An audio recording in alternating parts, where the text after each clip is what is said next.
morning, everyone. How are y'all doing?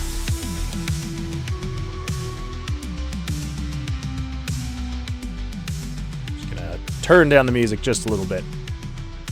I was listening to my stream back from yesterday, and I need to figure out how to make this microphone work a little bit better. I mean, the sound's not terrible. Obviously better than if I was using my webcam mic or this guy right here. But, yeah, stuff I'm going to be figuring out over time. So, let's turn that down just a little bit more. I'm looking at the levels here. Still, again, stuff that I'm trying to figure out. Yeah. Okay, I think that's good. If it's not good, let me know. But hopefully it's good. All right, welcome. Yeah, day number 3. I don't know how long I'm going to keep counting the days. But hey, day number 3, stream number 3. I've been here on Twitch now 3 days longer than I thought I would be.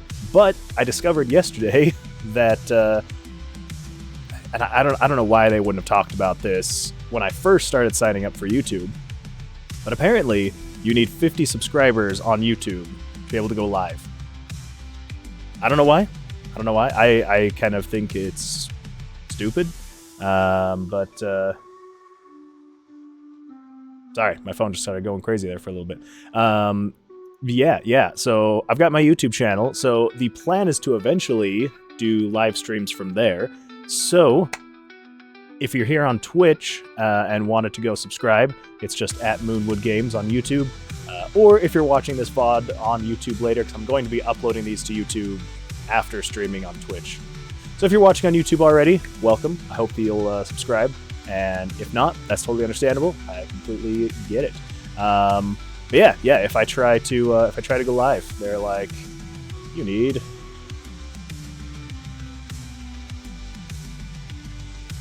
Hold up now. I may have been lying to everybody just now. Okay. Yeah, when I tried to go live on my phone anyway, because I was checking this morning. Because yesterday, I was, actually, if I pull this up really quick. So yesterday, I was, well, for the past couple days, I've been trying to go live on YouTube. So that's my eventual goal, is to just go live on YouTube. But I haven't been able to, and so, yeah, right here. So just this morning, so yeah, 2 hours ago, I needed 50 subscribers to go live on YouTube. So this is what I saw on my phone. It's just like, yeah, you're almost there. Try creating shorts or something like that to reach 50 subscribers to unlock live streaming. So I don't know, maybe live streaming from my phone. I'm gonna have to look into this later. But for now, let's just jump into all the fun stuff that we've got planned for today. So yesterday, probably one of the bigger things that we did was adding the saving throw when you were trying to leave the monster. Swapped out the defense stat with the dexterity stat, so you could have saving throws for things like that. We actually had your max HP reduce when you were hit, just the modifier though, not the actual stat itself. Yeah, and then made it so you could actually die. So nothing too polished, obviously. Still got some work to do there. Yeah, so we're gonna be jumping into this again. Maybe I just need to look at it again, but I feel like I actually really liked my how the dex saving throw actually worked. So I just want to look at it again and just see if it's actually looking as good as I remember it. So let's just kind of explore. Okay, so if I try and leave, I should have to make my dexterity saving throw, which my dex is only a 4, but I should only have to get a 12. So long as I can roll a 8 or higher, then we're gonna be good. So let's give it a try. Yeah, see, there we go. I think it looks fine. If anyone has any suggestions, the only thing, I mean, I'll be polishing it as time goes on. The only thing that I can think to change or add right now, because right now it's the exact same animation every single time, so it kind of gets a little boring. I'm kind of thinking I want to add maybe like a few different types of animations, so it's not the exact same one every single time, you know? So yeah, so we might do just one of those this morning, just to get our feet wet again. Yeah, so I think that's what we're going to do. Add a couple different animation types for the dice throw, so it's not the exact same thing every single time. So yeah, let's get into that. Okay, so the way we were doing this yesterday, I was mapping it out in Photoshop first, and then I would go into the code.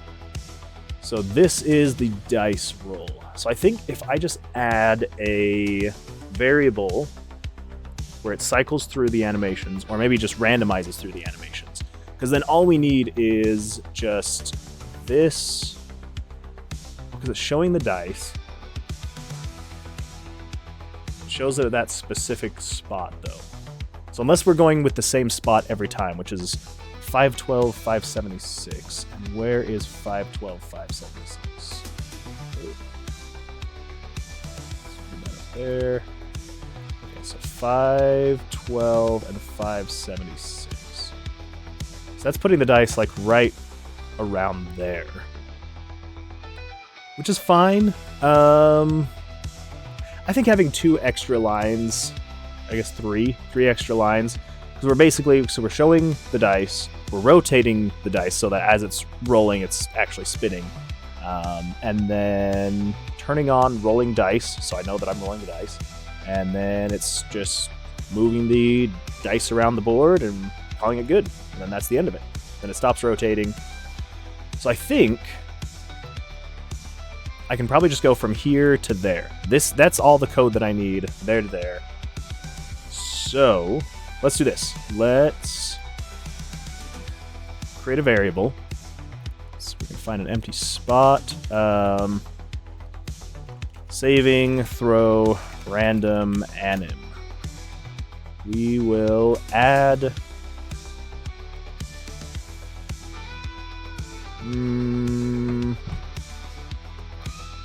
yeah, that should be fine. We'll just add 1 to it. And then we're going to create our conditional branch. So if the saving, throw, random, anim is at 1,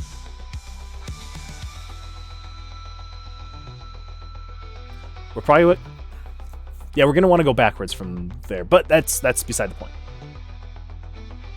Oh. I think if I just do an else branch... but we can avoid doing an else branch. Yeah. Sorry, I'm in my head right now. Okay, I should probably talk this stuff through. So, what do we need? So we need from the show picture to the rotate picture to the rolling dice, moving it around. That's, okay, so it's there to there. That's all we need in there. So with that, everything should be fine. It'll continue doing that by itself, which is great. So to create another animation, we just need to copy and paste that.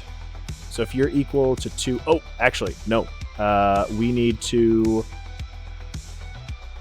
so on this first one, when it finishes, we are then going to add 1 to the animation. That way, the next time, it will do a different one. So this one, I'm going to cycle through instead of picking randomly, because I'm probably only going to have 4 or 5 different ways that it animates. And if it's picking a random number, if you know anything about randomness with computers, with a very small number like 4 or 5, random is not actually very random, at least to the human perception of it. So, say for example, if it's 1 through 5, random to a computer literally could be 5, 5, 5, 5, 5, 5, 5, 5, 4, 5, 5, 5, 5, 3, 5, 5, 5. Like, random as we know it is not very random to a computer. Now, it is picking a random number every time, it just... anyway, so yeah, so right now I'm just going to cycle through. So if that's the case, add 1 so the next time it plays number 2. If it's number 2, then we're just going to set it to 0 so that the next time it goes through, it adds to it. Maybe. Crap. No, because that's going to add 1. Ooh. Okay, so here's what we're going to do, actually. Here's what we're going to do. 0. Get rid of that. So if it's at 0, it plays that, adds 1 to it. And then if it's at 1, set it to 0. Okay. I figured that out without even having to test it. Okay, so let's then get the new animation going. All right, so we're going to just start the dice on this side, I suppose. So we're going to show the picture at... Let's just move it up to here, to the corner. So it's... okay, let's actually do it from here so I get a good number. Okay, so we're doing 846, 576. 846, 576. Okay, so that's where we're starting. Rotates the picture. I think... Crap, is it rotating that way? Or negative should be that way, right? Now I have to check and see. But I'm pretty sure rotating... Do you know what? Let's just... I'm not going to go through all that. Let's just grab this over here. It's going to look really janky, but here we go. So picture number 3, rotate at -11. Wait, I need to do that after it... Oh, crap. I need to do that after it shows the picture.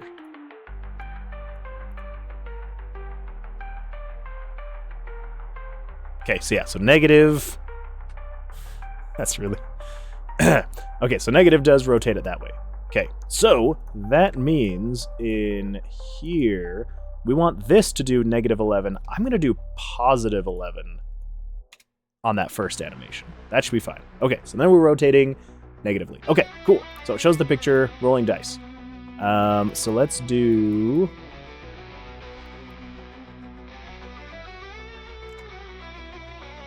All right. So I'm kind of thinking it's going to be a little bit of a... It just kind of comes in and goes like bam, bam, bam, bam, bam, or something like that. You know?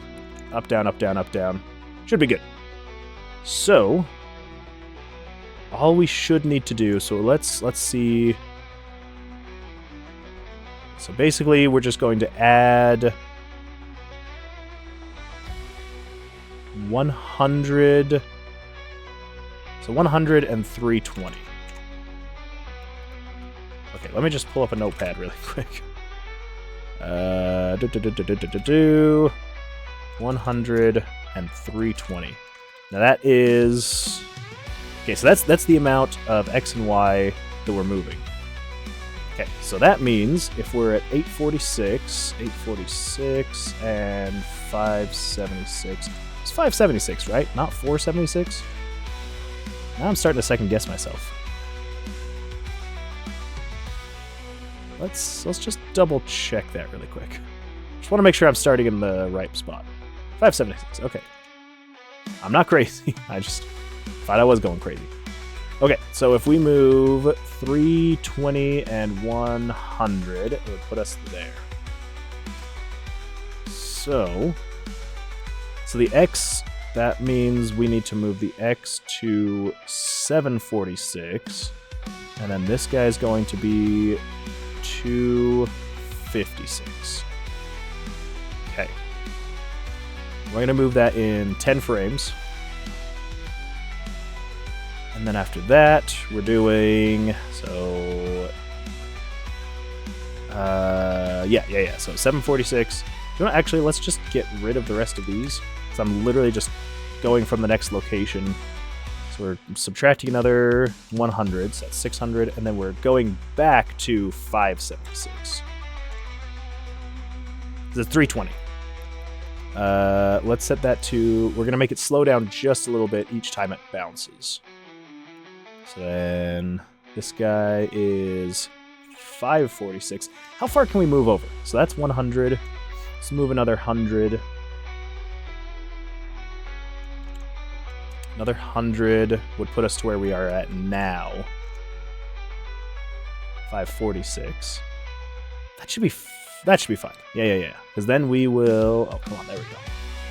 So this puts us back to 256.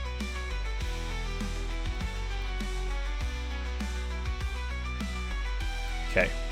And then I think at this point, we're just going to move 50 over. So we need to turn quad out.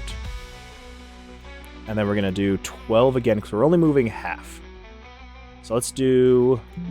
Where were we before? We were at 546. So we want half of 100. So we're at 496. And then... Okay, so we were at 256, which means we need to come down, but only halfway. So we need to come down 160. And just to make sure, plus 256 is 416. Okay. Okay, that should be that. Sets it to 0. Oh, crap. No, because if I set it to 0... Okay, we are just going to go with else handlers then. Yeah. We're going with else handlers. Okay, so let's do this. Moving you back up to there. We're taking you, putting you there. So you're adding 1. You're at 1. Else handler. If you are at 2, else. Throw you into the else handler. So if you're at 2 already, set it to 0, and then it adds to it. So we can turn that off now. Okay. So that's good there.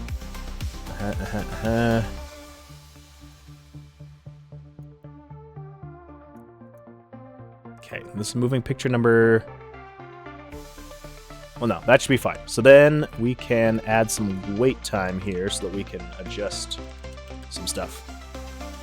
So, let's adjust some stuff. And I will show you what I mean by adjust some stuff here in just a second. So, we come over here, yada yada yada. I guess I don't need that. I really don't need any of this. Okay, so this should play... Actually, I think this is going to play the original animation, which is fine. Excuse me, what? What did I do? What broke? What broke in this amount of time?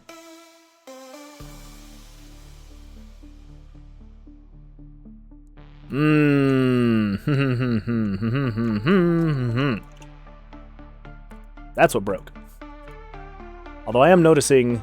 Oh, I'm gonna have to fix that too. So it's a good thing that I'm doing it like this, because yeah, I have to fix some stuff. So, okay, so you're gonna do the roll.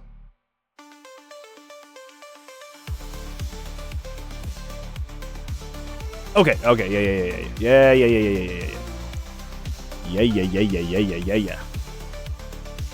Okay, so you are at 24, 24, so we need to go negative 24 and negative 24. Fresh. Okay. Okay. Yeah. Cool. Okay, so that's... it still seems kind of offset. I'm going to fix that really quick, just because I don't like that it's offset.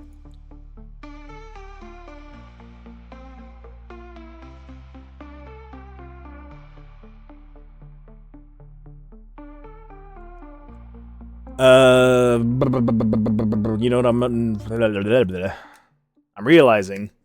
Those numbers are probably going to be way off, because before, when I was doing this, I had the numbers to base the rotation and the position off of. And now that I don't have those, it's probably going to look weird. Yep, that's what I was afeared of. Okay, so just to get that right again, I need to... Let's see, where does it do this? Okay, so it's doing that right there, so let's comment that out. I remember right. Pretty sure that's the JavaScript to comment out a line of code. I don't know. JavaScript and I we have a love-hate relationship. Okay. I think I did... It might actually be that.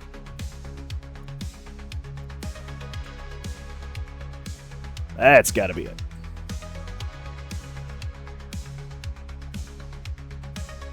Okay. Perfect. Now I can come in here, hide everything, go down to this guy.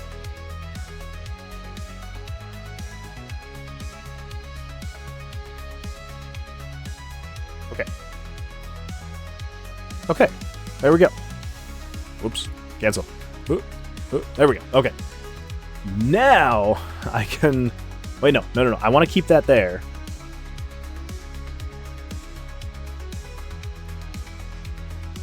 And I want to set...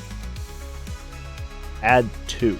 That way I can actually test the thing we actually need to check. So, let's go find a monster. Okay, so then this, it's going to blam, blam, blam, blam. Okay, so the rotation of it is terrible right now. Let's go with a 8. Crap, that's the wrong one. I also think that that rotation looked more natural, so we're going to go with that. So we're going to go with a -8 for the 2, and let's give that a try and see what happens.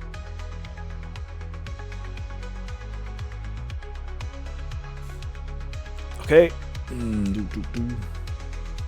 Now it's upside down. The joys. Will a 9... I think a 9 would still make it be upside down. Let's give it a try. I might just have to speed it up even more. We'll find out. Yeah, because that's still... Okay. So maybe let's keep going in this direction. Let's go with a 5. I feel like a 5...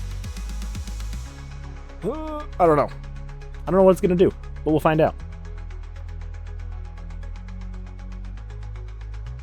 Jeez! Okay.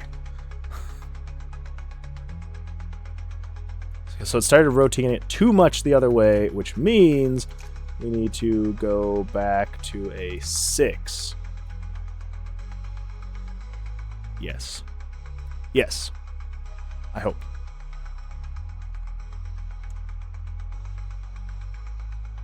Nope. Okay, sorry. I was confused. A 4. We need to go with a 4, and then we'll be good.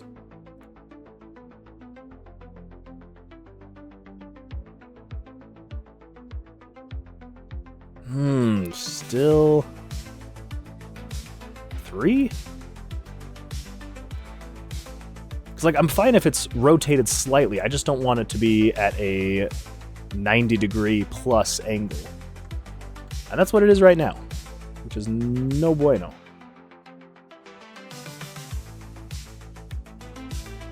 I'm adjusting the right one, right? Okay, yeah. Okay, a 2? Maybe I will just have to go crazy the other way.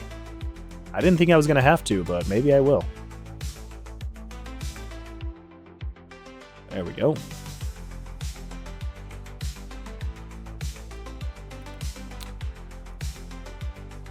Alright, you know what? Screw it. We're just going to say, what if we go -15? Just a random number out of a hat.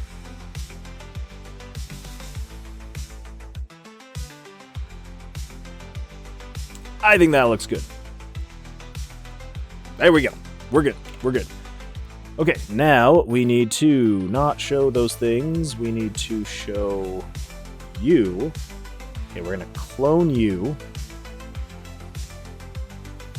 We're going to rotate you to 20 and 20.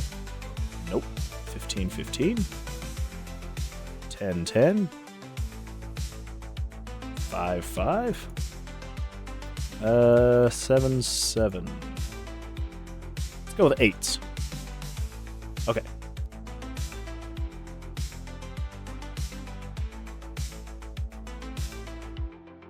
Okay, that should be good. Now, I need to set a second condition. And this is if the variable 58. Yes. Okay. So, you... and if game variables dot value 58 is equal to 1, and this one will show. So it disappears. Good, good, good. And then you, if 58 is equal to 2, which that means you're there. Why aren't you there? What happened? What? game variables dot value 58.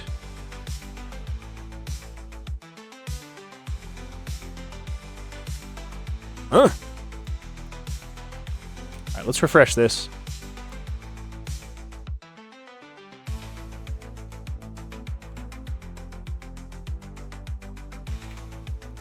Okay, so why are you not showing? That's what it should be, right? Saving throw animation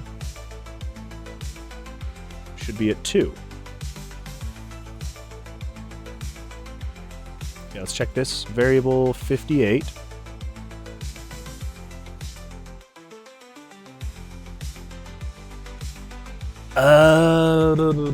That's right. That's right.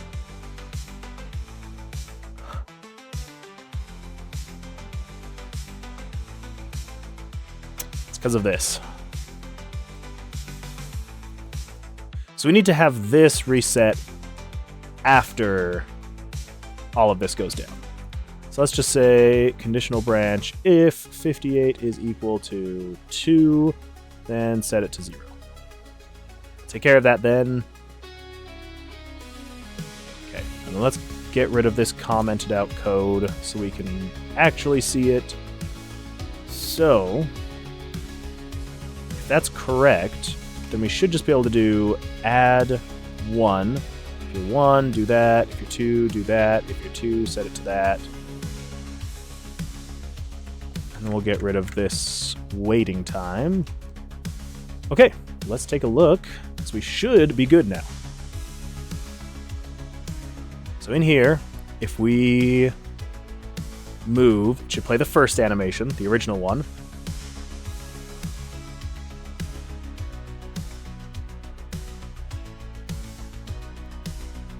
Okay, what's going on now? What's going on now?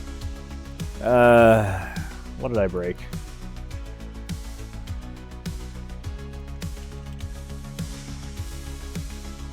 Ba-ba-da-ba-ba-da-ba-ba-da-ba.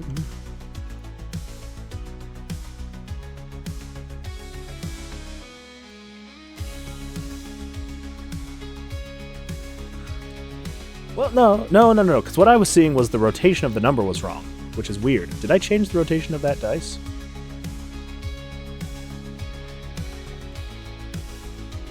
Okay, why are you... Monsieur 7... Did I... I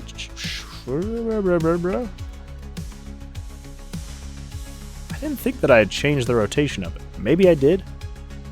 Now that that's the case...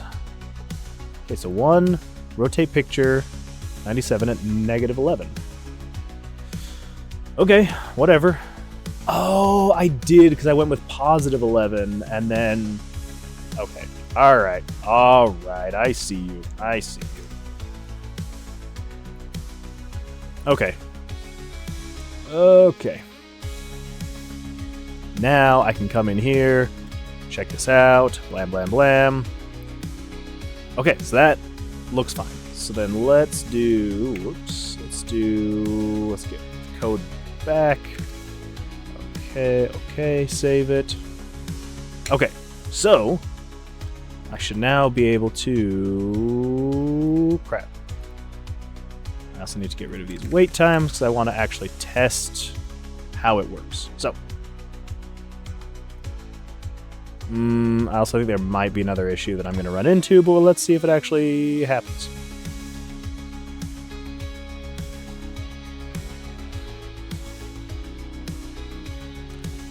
That worked, but the number looked weird.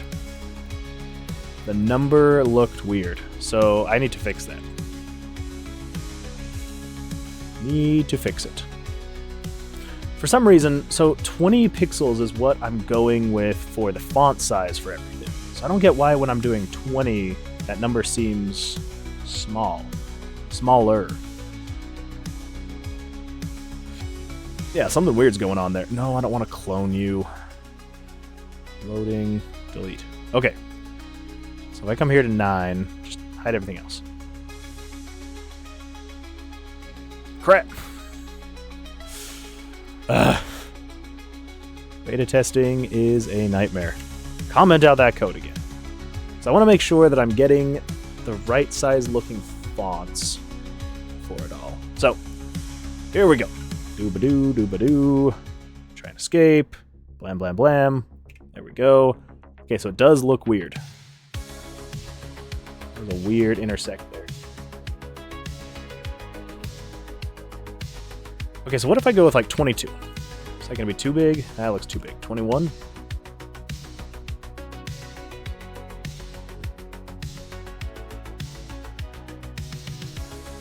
Okay. Let's see if I can get a bigger number to test that with. Let's get a double-digit number. Come on. Okay. Here's my conundrum. So it moves it over.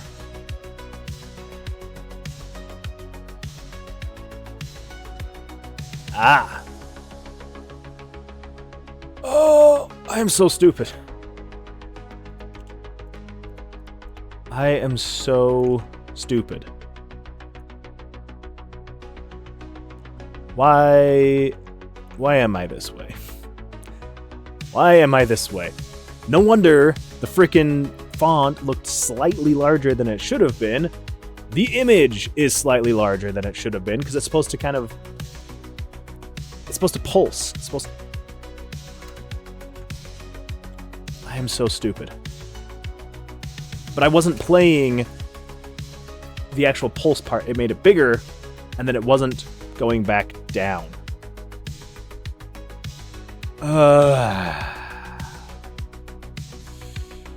You, Kevin, are an idiot.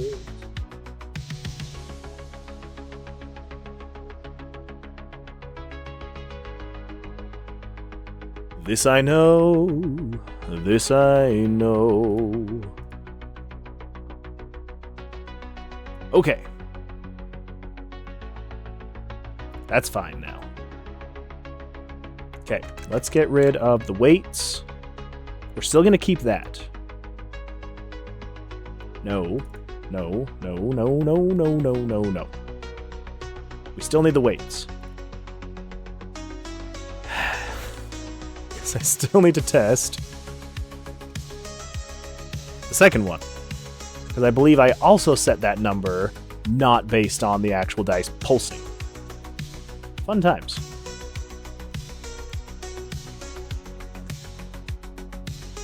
Thank you.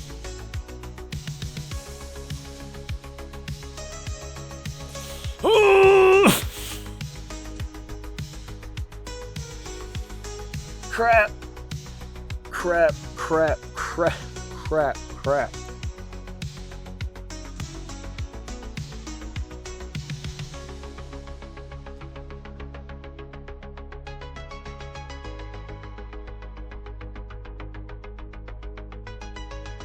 Okay, we're changing how this works. We're changing how it works.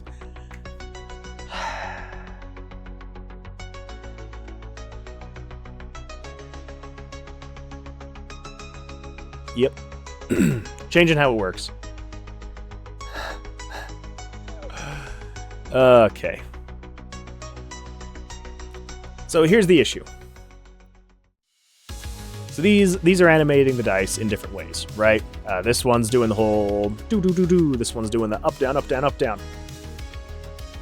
But to get the pulse, it then has to move the picture, which is putting it back to the original thing.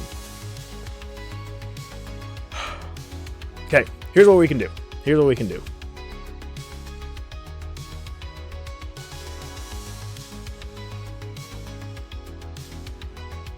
I can do two things. One, kind of like how I have this here, where if it's at 2, it does that, yada, yada, yada. I could create... I don't want this code to get messy, though. I mean, it already is a horrendous mess, right? But I also don't want the HUD to get terribly messy. kind of already is. So the only thing then...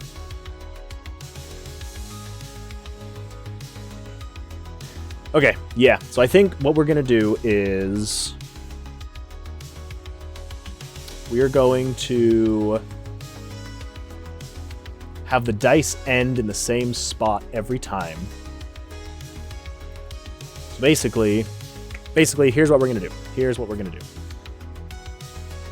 This... right here. Okay, so let's, instead of changing you, so let's do... we're going to do 97 quad in. So that way it starts slowly and then goes fast. And then as soon as it hits that spot, we're going to set picture 97 rotation to be 0.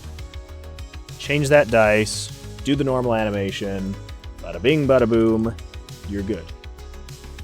So that way, it won't matter. It won't matter what animation it plays. It will always bounce the dice around, move the dice over.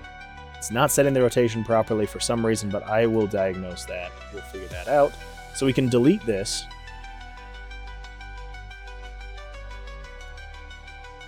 We're going to keep this. There's some code we need to delete so that it actually shows. And then we need to do 0 and 0 on the rotation. Okay. Now, let me look this up. RPG Maker, script call list.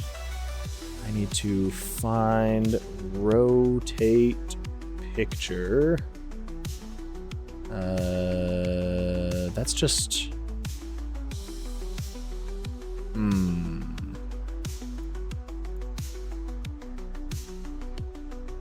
I thought it was just that, but I guess not. So, let's go searching again. Where was I? I believe it was this project where I have just some backup code that I've saved. There we go. Angle! That's what it is. Frickin' angle. Not rotation. Angle equals 0. Okay, so angle equals 0. Okay, so at that point, we should be able to confirm. Okay, and then if we come over here, here, find a monster, blam, blam, blam, blam. Whoop. And it moves the dice back into position. Does that. Okay, and then I just want to make sure. So this guy right here. That's what I thought.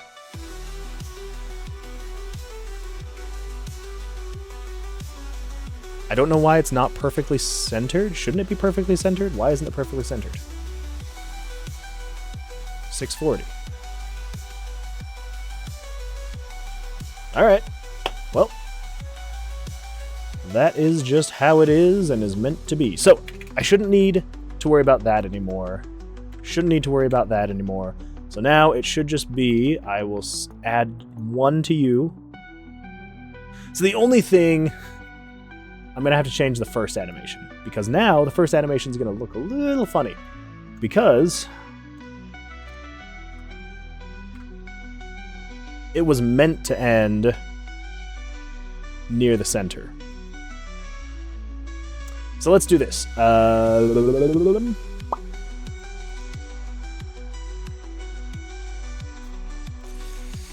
so on this first one...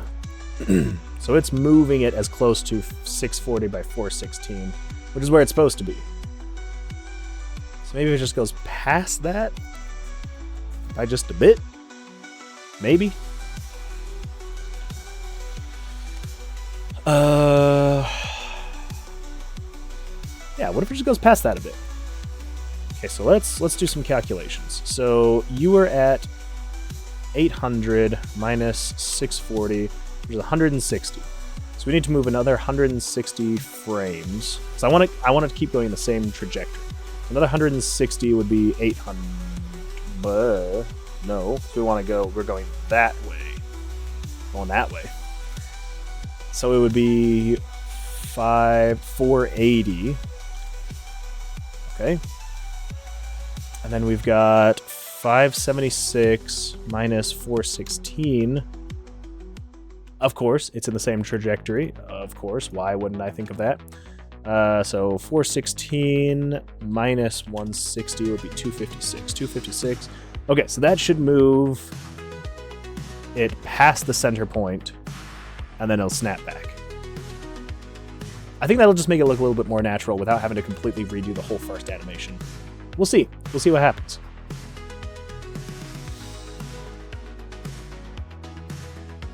Well.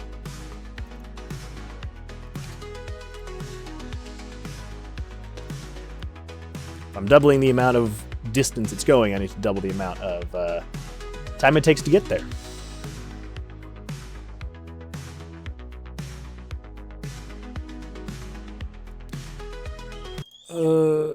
It's a little too far. Oh, YouTube. I like how, like, every... Man, what's it been? It's only been 45 minutes, and it's already like, are you still listening? Are you still listening to the music? Yes, YouTube. I am still listening to the music. Okay. Let's see here. I feel like my gain's a little bit too high. Check, check, check. 1, 2, 3. Check, check, check. 1, 2, 3. Okay, gain's all the way down. I think that should be fine. Maybe I will just turn it down here. Check, check, check. 1, 2, 3. Okay, yeah, that's fine. I hope. Hopefully it's fine. Is it fine? Okay, hopefully that's better. Hopefully that's better. Okay, so what are we doing? Too much time, too far. Let's do... So we need to move back that way. We need to move back that way. It's weird, it's all reversed. We need to move back that way. So, we need to add 20, 40. Let's add 40 to the X, which means we need to add 40 to the Y, and then reduce that down to like 38. Okay. I think that should look pretty good.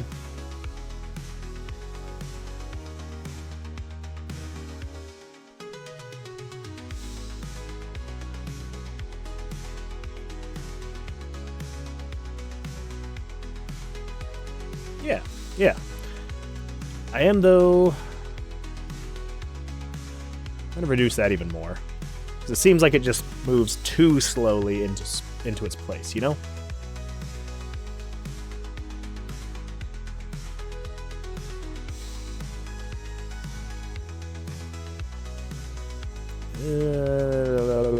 Now it seems like it's... There's like just like that jolt of speed, just a tinge. I think this should solve it, and then we should be good here, and we can say that's checked off and good to go.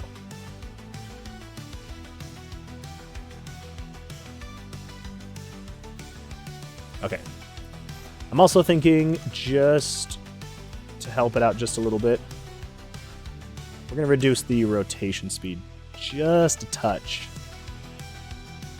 at the very end. Okay. So at this point, I should be able to test both of them, and then we should be good to go.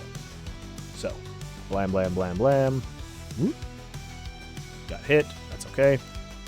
And then let's test it again. Blam, blam, blam. What?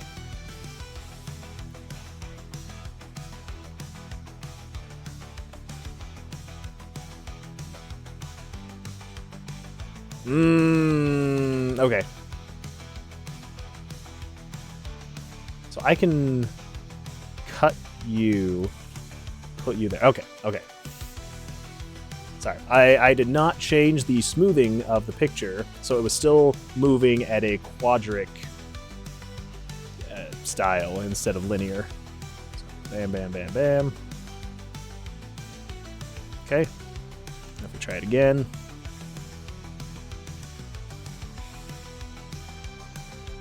Is that first one? Yeah, the first one's fine still. Okay, that's good. I would say that's good for now. So add a second saving throw animation. So we are good to go there. Okay. So let's fix one of the bugs we encountered yesterday. When you attack, disable the player movement until all animations and stuff is done. So here was the problem yesterday. The problem was, if I come in here, right, and whoop, crap, I'm gonna need, crap. I'm gonna need something to attack with, because I'm trying to prove a point here. So, if I come in here, I draw my cards.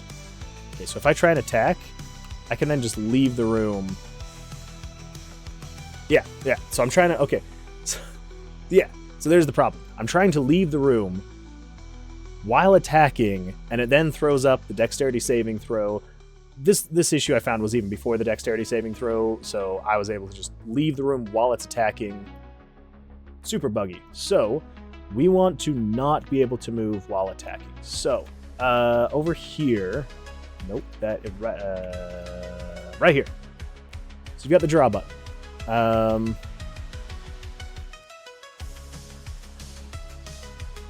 Attack button. So we want it to be yes. So when attack button is pressed, we do not want to be able to move at all. So this is all just the movement. So that's if picked up is on, and this is if attack button pressed is on. Okay, so no movement if I have pressed to attack.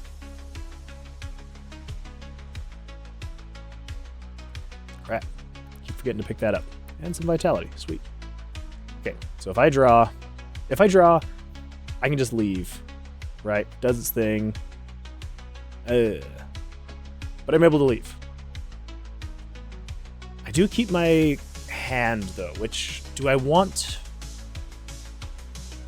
I don't know if I want to keep it like that, because right now you're not supposed to be able to draw if you're not in with a monster. So I'm kind of thinking, because then I can just draw, right? So then if I try and attack, why? What?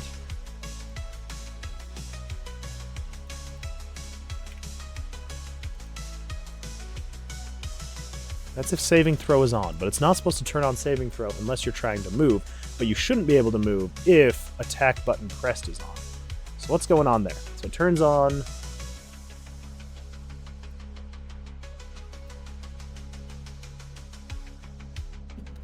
I don't want to do that. I want to do hit monster is on. So if 14 is on, I should have looked further down. Okay, so if hit monster is on, there we go. Okay. That should prevent me from doing that. Yeah. I mean, it's one of those things. Any normal person playing this game, you would draw your cards, yada, yada, yada. Ooh, I got a good hand. You're not going to click attack and immediately try to leave it. But I just want to make sure that you can't.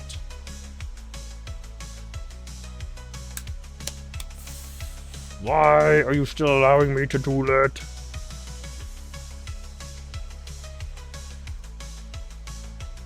Well, now you're just all sorts of broken. Okay, so what is happening here? So it's turning on. Okay, so when you let go of the button, so you've pressed it, it is now turning on hit monster. Okay. So we're attacking the monster. Hit monster. Hit monster. Spawning monster. New room. Okay. Spawn monster. Hit monster. Turn off hit monster. Dead monster. Hit monster. Dead monster.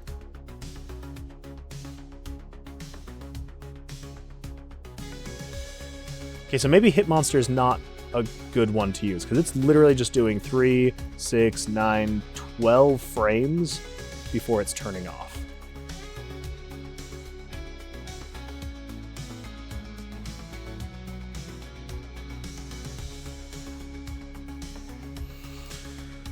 Okay.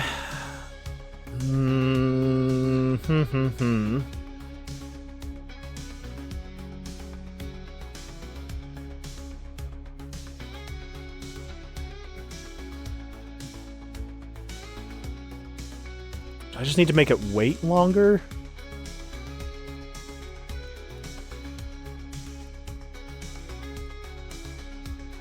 Because if I... So the fix that I did technically worked. Because I can draw, and if I attack, and immediately... Okay, not even that. Why? Why?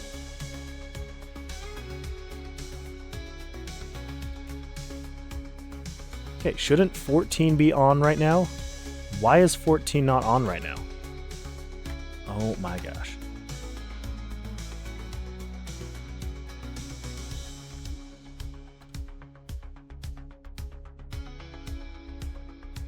Okay, 14 is not on. 14 is still not on. So why... What is happening? What is turning it off? Okay, now it's on. Now it's on. What? Is it waiting for...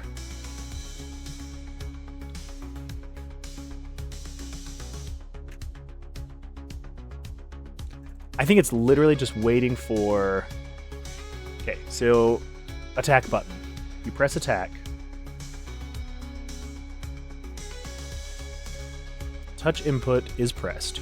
When it's released, turn off attack button pressed.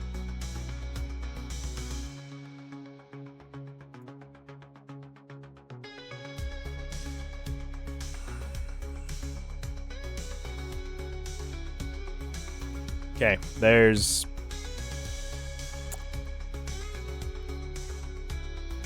I'm seeing the problem. I'm seeing the problem now. I can't rely on this switch. So what we need to do, turn on switch. No, actually, do we need that one? I feel like that was like a temporary thing, but I don't want to... Okay, so we're just going to turn on attacking, okay? Turn on attacking. 5, 4, 3, 2, 1.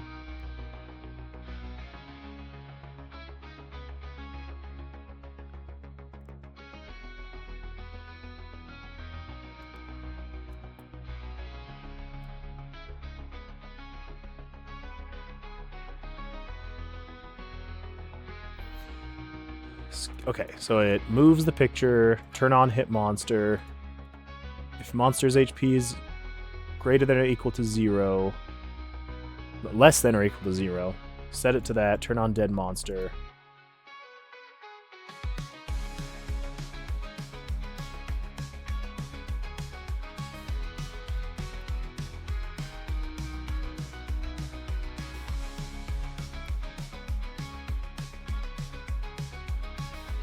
So if I set this here...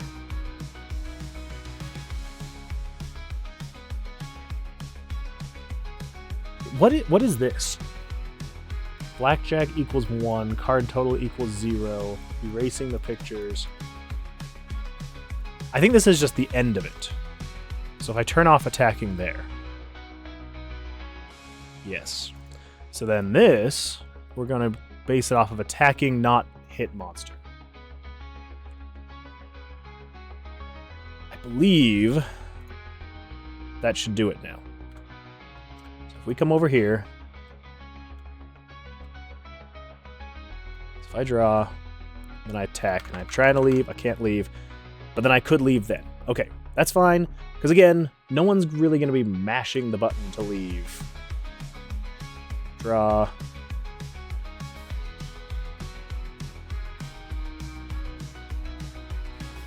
This could be another issue. I'm going to check and see this really quick. So if I attack and I start mashing the button, he's dead, but I'm still having to make an evasion check. Okay.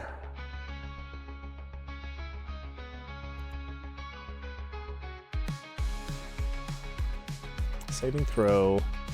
When is it turning on saving throw? current monster is greater than or equal to 1. Okay, but then if the monster dies, when is it setting it to...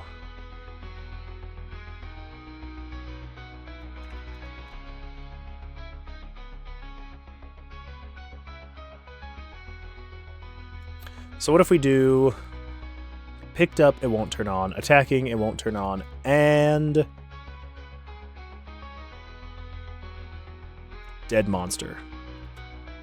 So if it's doing any of those things, it shouldn't allow me to move. So whether you're attacking or the monster is dying, crap. Please let me escape. Crap. That's okay. That's fine. Ooh. Okay. So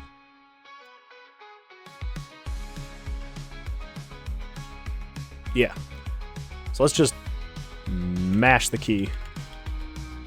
Okay. I feel like that makes sense. It's fine. That's fine. That's crap. Okay. That's okay. We can do this. Attack, attack. Crap. Okay. That's fine. That is the way it goes.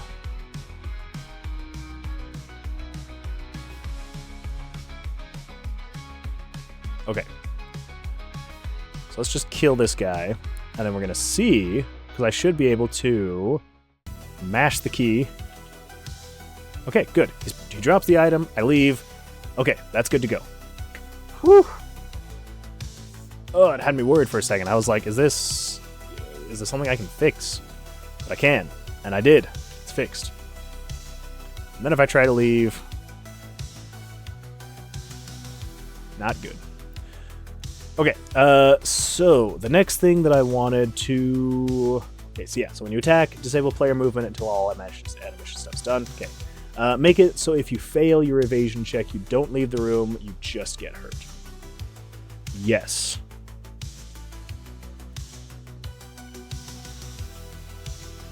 So what we need to do then...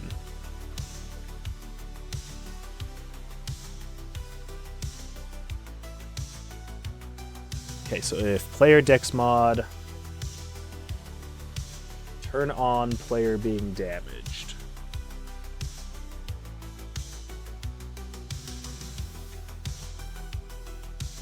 And let's also turn on failed dex save. Okay, so if that turns on, then the movement...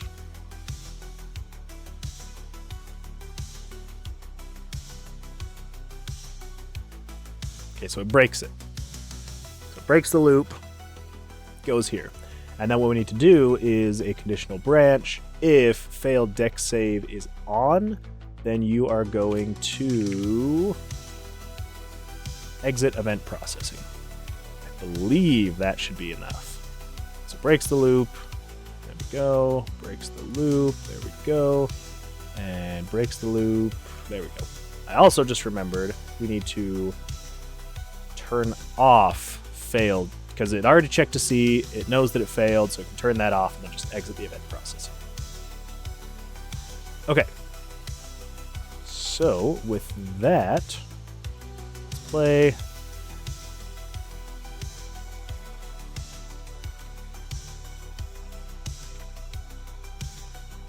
Okay, so then if I try to leave the room, just watch, I'm going to get this save throw. Never mind, not even close. Okay, so then I didn't leave the room.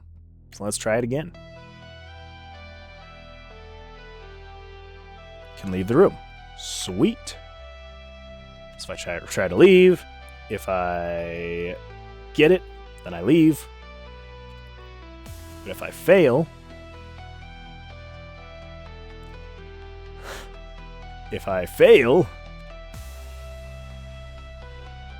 oh my gosh.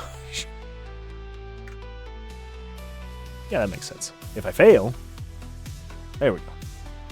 I get hit. Well, then I die, obviously. But then that also fixes another issue I was having. Because the issue was, if I tried to leave the room and I died, I would fail my saving throw, I would die, but then it would still play the animation being like, you left the room, you're in the next room. So that fixes that issue as well. So 2 birds, 1 stone. Sweet. That was an easy one to fix. Okay, cool. Well, that is... yeah, I think that's all I kind of had planned. I think I might... There's been a lot. There's been a lot that I've done. Okay. I know I've got my backlog.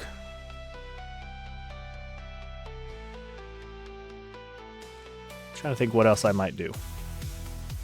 For now.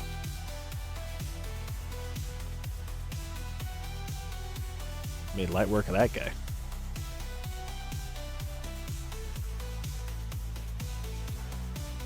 Oh yeah. Did I fix the health? Oh, that's an easy evasion.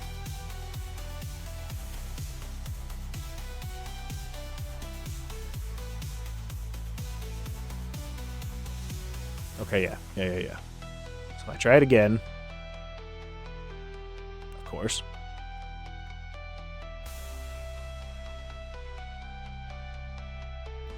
I feel like the health is still very broken, right?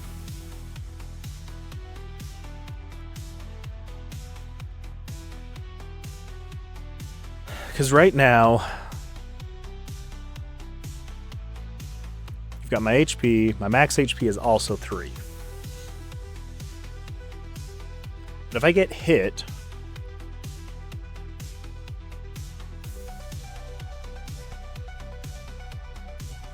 I think I just need to find a different way to heal, right? Oh, that's right. That's another thing I need to do.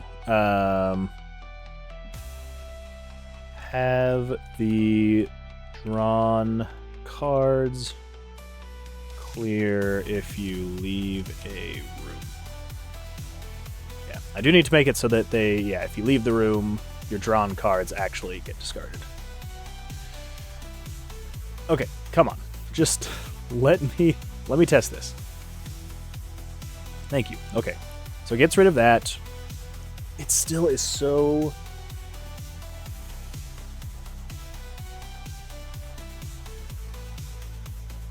See, here's the thing. I don't want numbers to get too out of hand. I want this to feel like a very normal, old-school RPG dungeon crawler, right? Where with a lot of those, your max HP was... 99 would be like a huge number.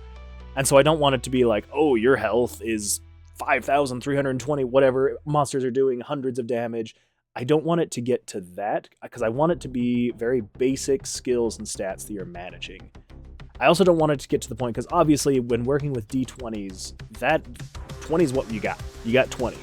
And so if your vitality can go up to 999 or 9,999, your D20s seem pointless, right?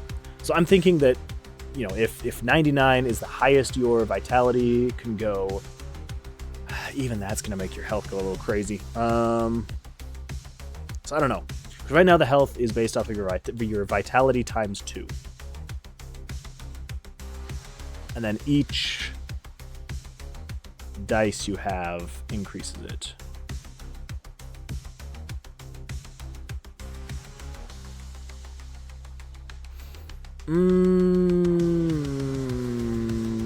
Well...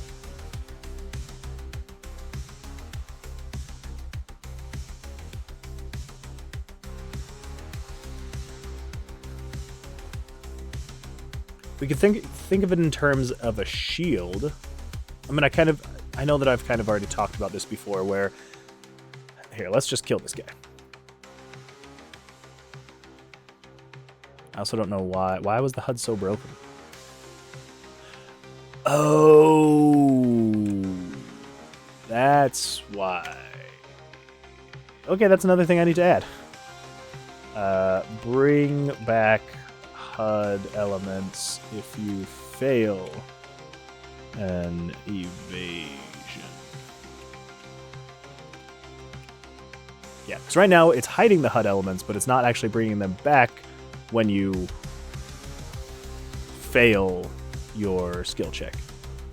Right? So like if I do this one, I fail, it doesn't bring back the HUD elements. That's a problem. So, gotta fix that. Okay. Let's kill this guy. Okay, there we go. So this will be a good indication. So my max HP is 2. It should go up to 3. Is it just going to heal me? Okay, so it's fully recovering my HP. So I think I need to find a different way to heal. Yeah, I want to find a different way to heal.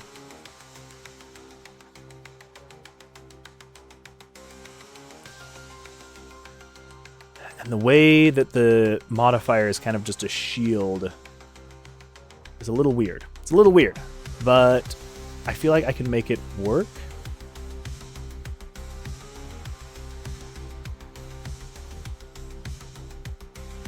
All right, let's do this. Let's go back over here.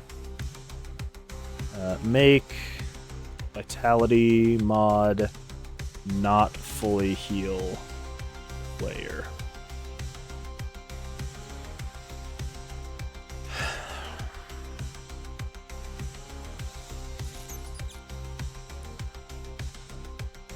So here's the thing.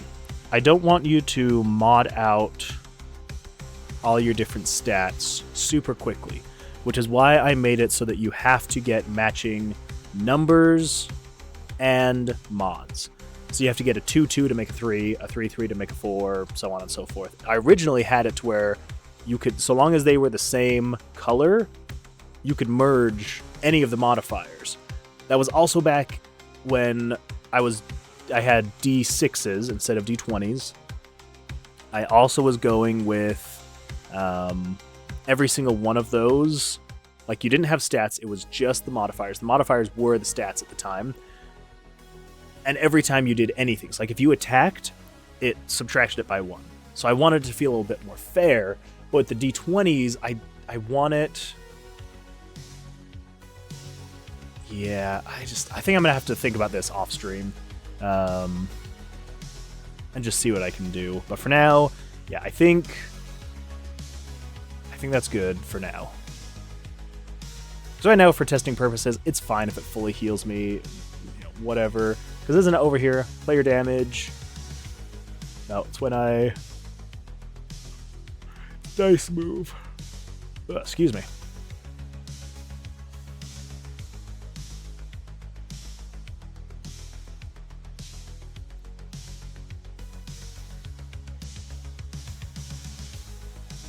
Yeah, so right now, when you heal when you put in the modifier, it sets the max HP to your vitality stat times 2. So your HP is whatever your vitality is times 2. Plus your vitality modifier.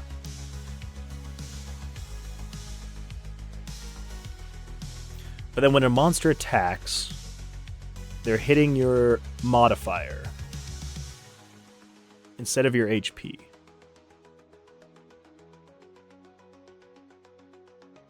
Until they start doing more damage. So like, say, for example, let's come in here. This guy can do 2 damage now. This is the second monster, the golem guy. So let's do this. Ugh. Alright, let's kill him. Right, let's kill him. There we go. We've got 3 health, which is good, because that's what I need if I'm going to fight a golem.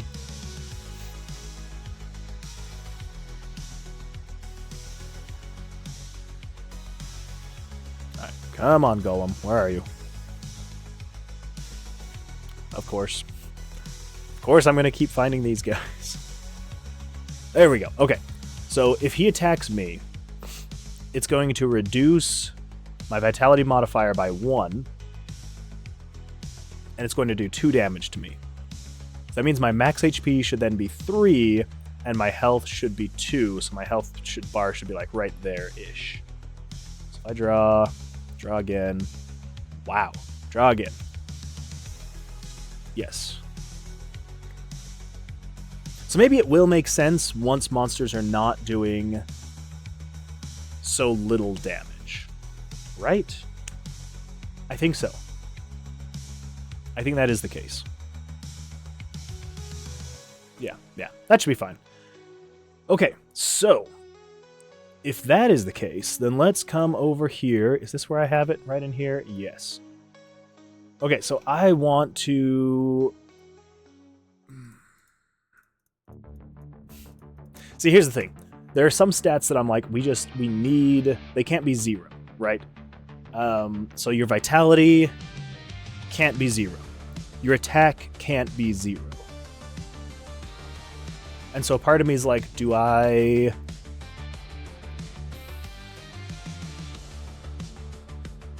I think I'm just going to give the player base stats of 1 all the way through. Player strength, player luck. Everything is just going to be a 1. Starting out, you're just a 1. Which makes sense. I mean, you know, you're level 1, so all your stats are 1. Eventually, when I do more with the character creation, whatever, editor, I do want to make it so you...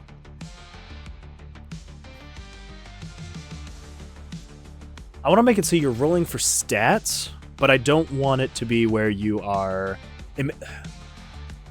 You're starting with 1s, right? You're level 1, your vitality, your dexterity, your strength, your luck, they're all 1. When I say you're rolling for stats, I might make it so you are rolling the stat dice, and those are your starting dice. Maybe? Okay. So for now, I think I can make it so this is not going to be a weapon anymore. Because the thing is, I was thinking, I needed my strength to be 0. I wanted everything to be 0. I wanted you to be level 0. I wanted all your stats to be level 0. Because the idea is you are being resurrected in the Tomb of Versilius because you failed. You're the hero, but you have died again and again and again and again and again and again and again and again. And there is a being, I'm still not sure on the details, but there's a being who is reviving you, resurrecting you, putting you into a new vessel every time you die and come back. And so the idea is you're being put back into this vessel that you do not know how to control. It does not have all the stats that your old body or old vessel had, and so it's just 0s across the board. But maybe I'll just go with 1s. 1 is your starting stat. So this doesn't need to be a 1 anymore. So, all of that to say, sorry, that was a lot of stuff to go. So this is what spawns the dungeon. This is telling every room what it's going to be, the shape. And then current room layout, that's good. Monster 2. Okay, so this is making sure that your spawning room is always going to be empty. So let's get rid of that so that that room can be whatever. So if I start my character, move over, it can be a monster now. So, cool. My attack is 0. Why is my attack 0? My strength is 1. Let's find out. Okay, so attack. Attack is 6 times 64. 6 times 64. Well, 6 is the player attack mod, and 64 is Blackjack. Okay. Well, then we don't need it to be 6 times 64. We need it to be 6 plus 54. Okay, so you are 6 plus, what was it, 54 times Blackjack. Yes. Okay. So, if I refresh that, we're at a 1. Okay, cool. There we go. So let's refresh that page. There we go. Got my person coming in. My attack is already 1. Perfect. So the idea is, so Blackjack, if you draw Blackjack, which is on your first hand, you draw 21, it doubles your attack power. That's kind of the benefit of Blackjack.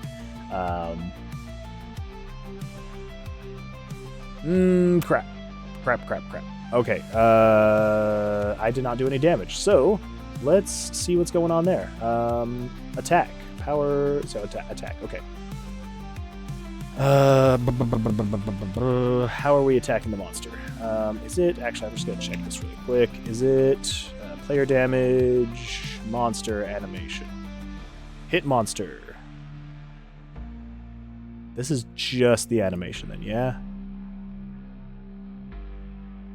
Yeah, that's just the animation. Pictures, variables... Okay. So it's got to still be in here then. So attack. Released. Monster hit is on. Game variables. Okay, so set 67 to 67 minus 6.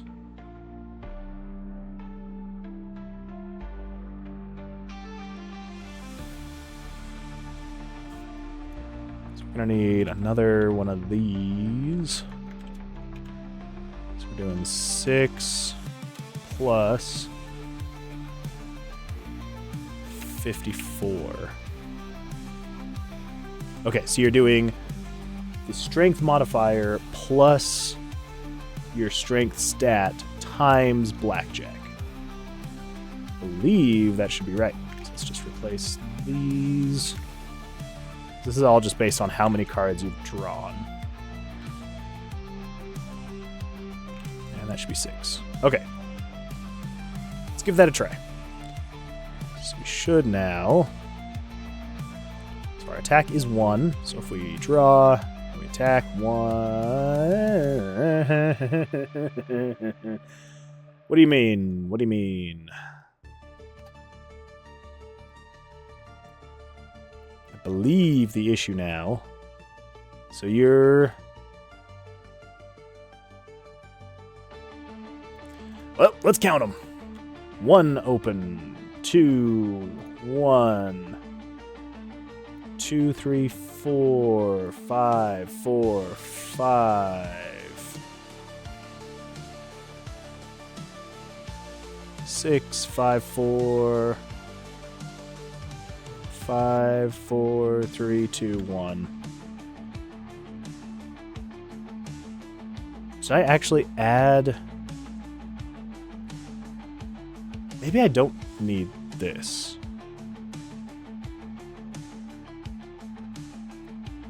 Or would I just need that? Do I need to add another... Is that what I forgot to do? Probably.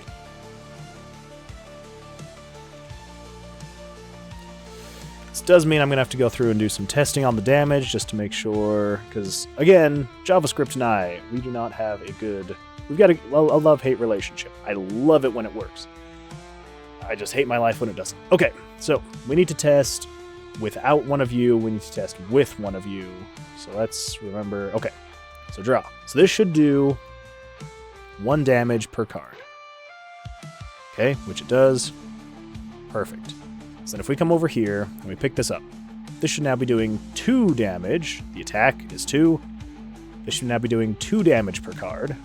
Let's draw. So it should go 8, 6, 4. Perfect. And then I don't... Oh, crap. And then I don't know if I'm going to get lucky enough to... Are you kidding? Okay.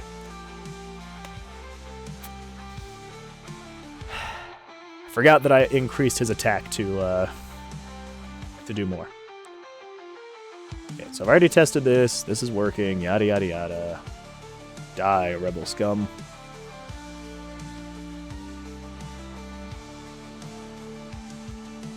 It's kind of crazy how dangerous this guy has gotten now that he... Just the fact that he's... Oh, crap. Oh, thank goodness. Just the fact that he can do 2 damage now, kind of crazy. It's crazy just like what one number does.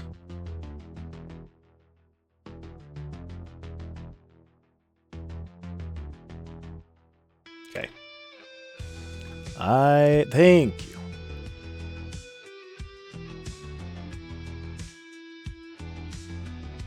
Okay, so I need to find now. I need to get a blackjack, just so I can test that.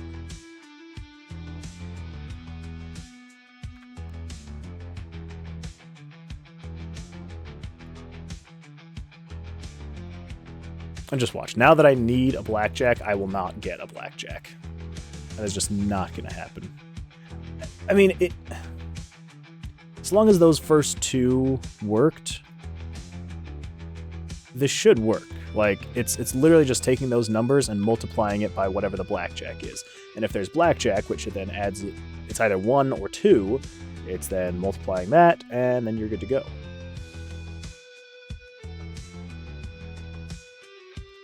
I just want to make sure. Okay, come on. Just give me blackjack.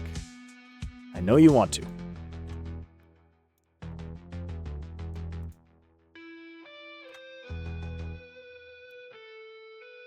Because that's just one I want to make sure. I mean, again, it should just work.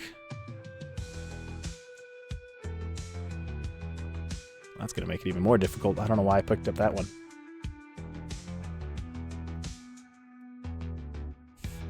Bam!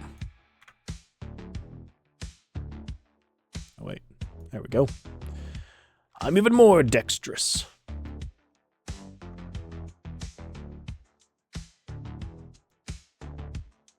I got so excited. I thought that was a blackjack. Oh my gosh. Oh.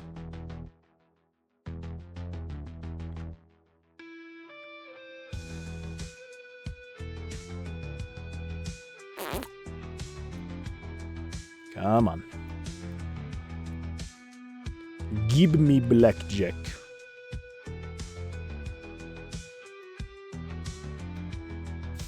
Oh.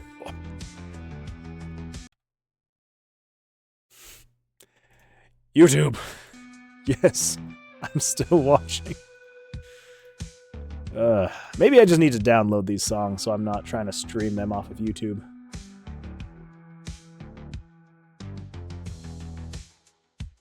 Okay, back onto this side of the dungeon.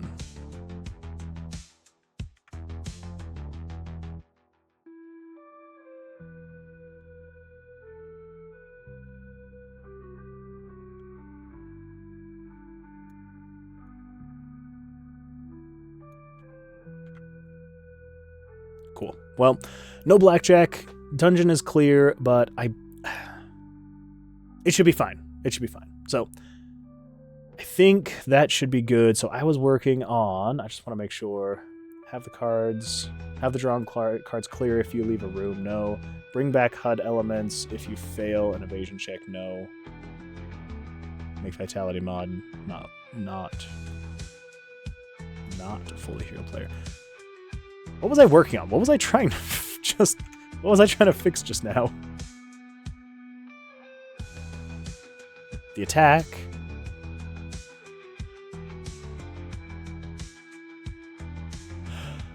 That's right. That's yeah, I was fixing the strength.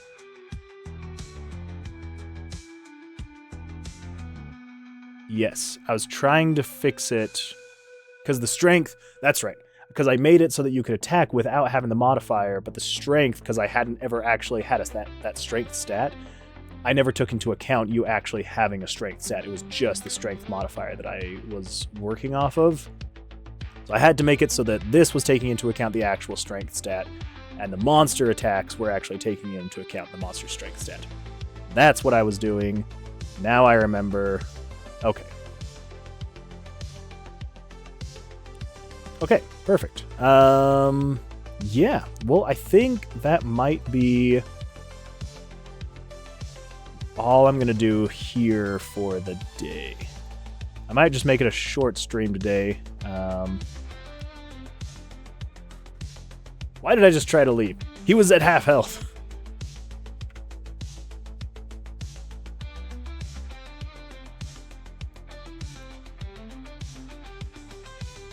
Yeah. Might make it a short stream today. I I need to do some thoughts on this project off stream that I don't want to bore everybody with.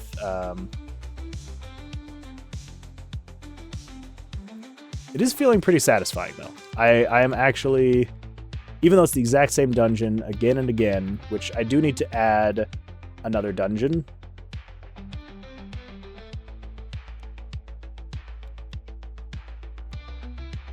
I might actually do that. Actually, I might as well. Should we just do that right now? Should we do that on the stream? Make another dungeon? There's not a whole lot that goes into it. I mean, there is, but there isn't. There we go. I can finally start doing more than 1 damage. Hey, okay, there we go. There we go. I got my blackjack. So let's see. I should be doing.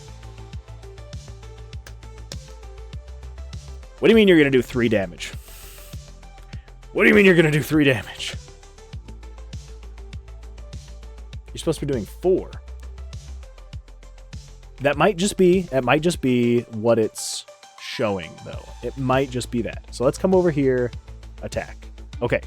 So you are 6 plus 54 times 64.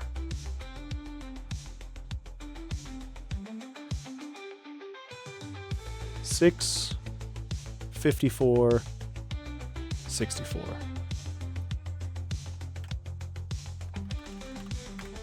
So 6 is 1. Is 1.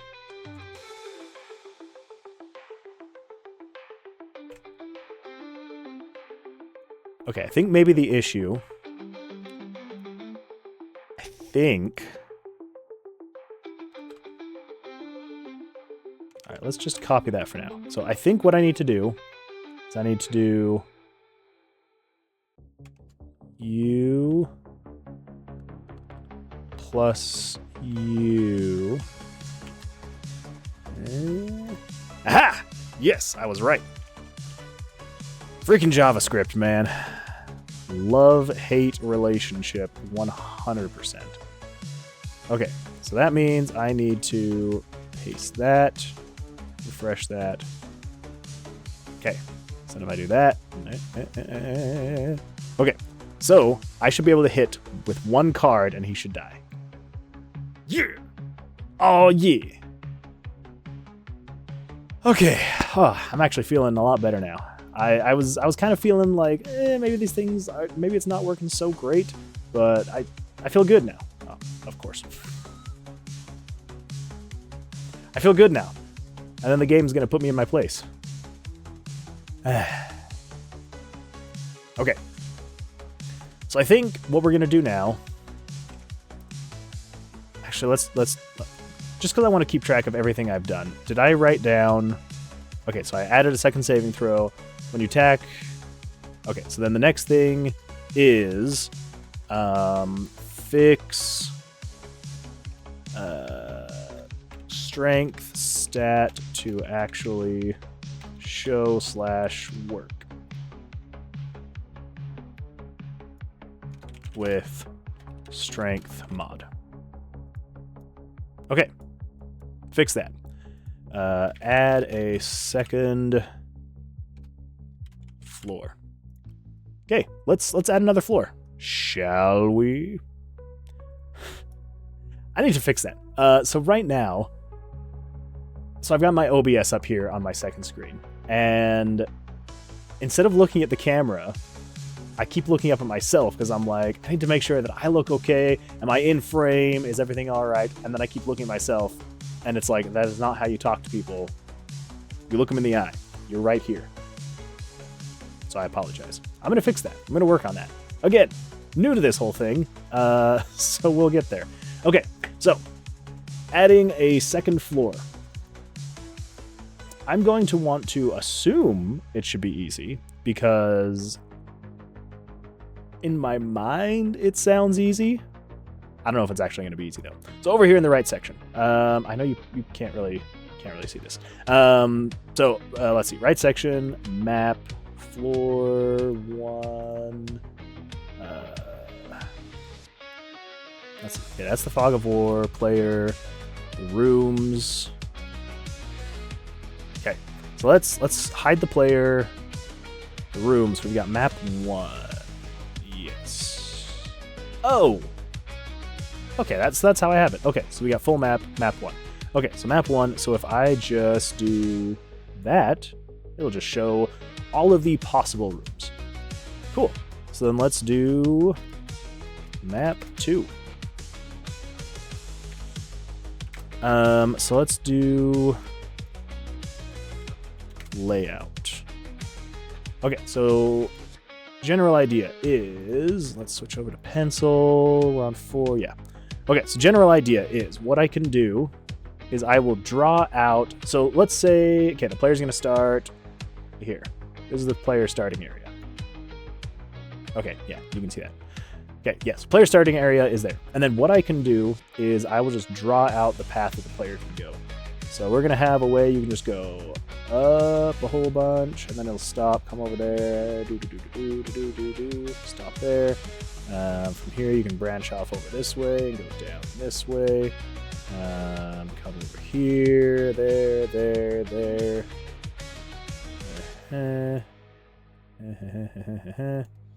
So I'm trying to make it so that anything that is connecting, so like you will have these connecting spaces here, right, where there's just like a whole bunch of connecting rooms, like all right here. But then you'll sometimes have ones where like it branches off, but there's no doorway. It's just hallways to get over there. So over there, have it branch up, come over here, up this way, this way, this way. Okay, then the exit's going to be over here. Okay, so then let's branch this way a little bit. Branch. Over here. Over there. Over there. Yeah, I think that should be good. I think that looks like a decent map 2. Okay, so then let's go here. So I need... I go 24. Not quite big enough, but that's okay. I think I can go up to 32 and it should be fine. Okay, yeah. So with this, I will now just go in and get rid of anything. Actually, if I go up to 38, 42, 48. Yeah. Okay, that'll get rid of all that. So I can do that, and that. Oop. So we're just getting rid of anything that doesn't connect. Get rid of you, and you, and you, and you, and you.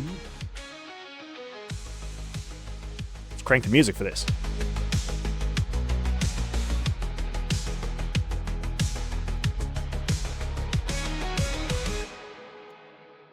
And of course, the song ends.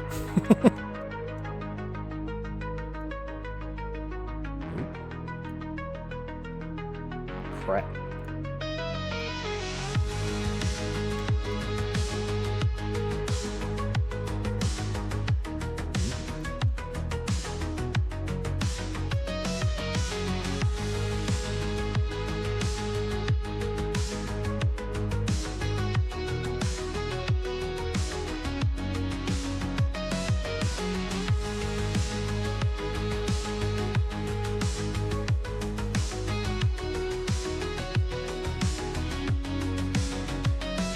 Okay.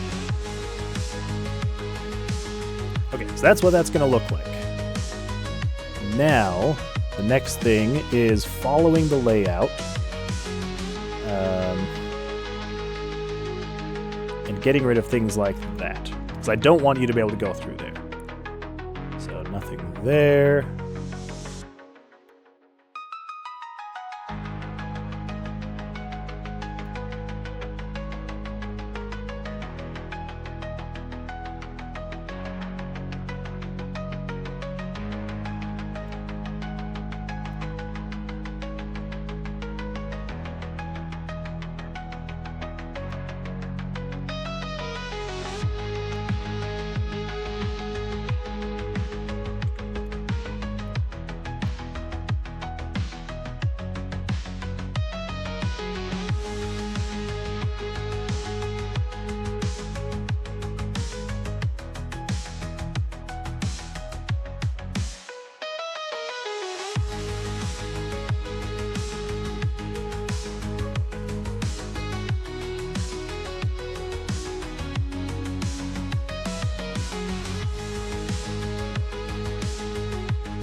Okay. Okay. That should be good. So, okay, so the layout's good. We're good there. So then I just need to, I believe, I just need to merge that down, copy that, and then over here, let's open up images,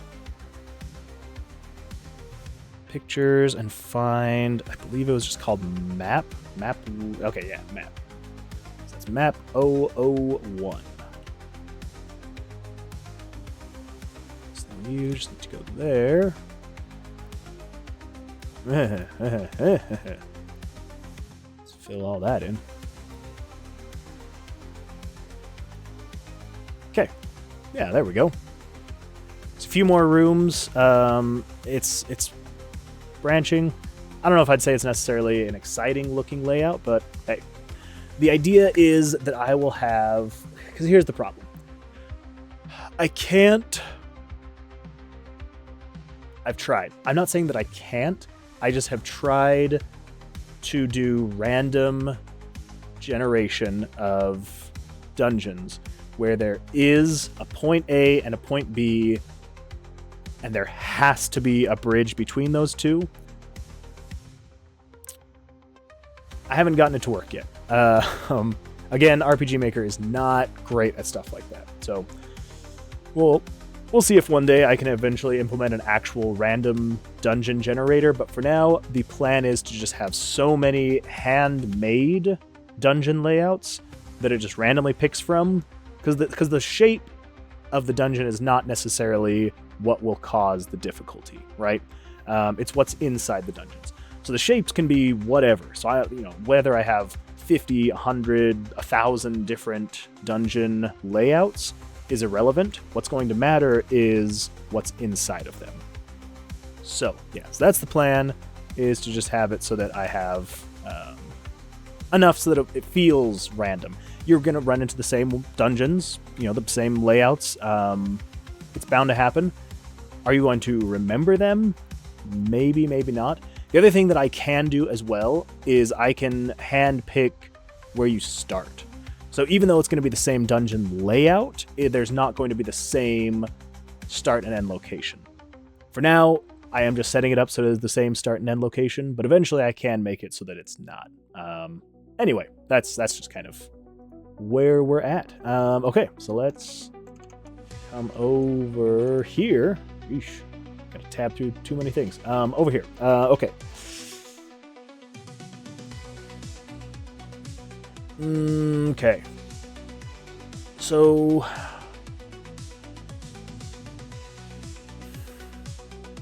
the plan is, so I need all of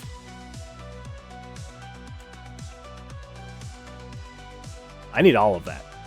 This is spawning the dungeon, right? This is setting all of the room layouts so that the engine knows where you can and can't go.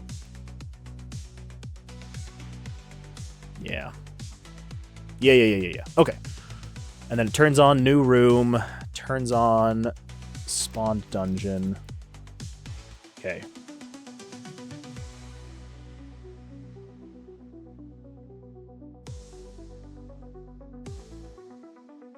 I think what I'm gonna do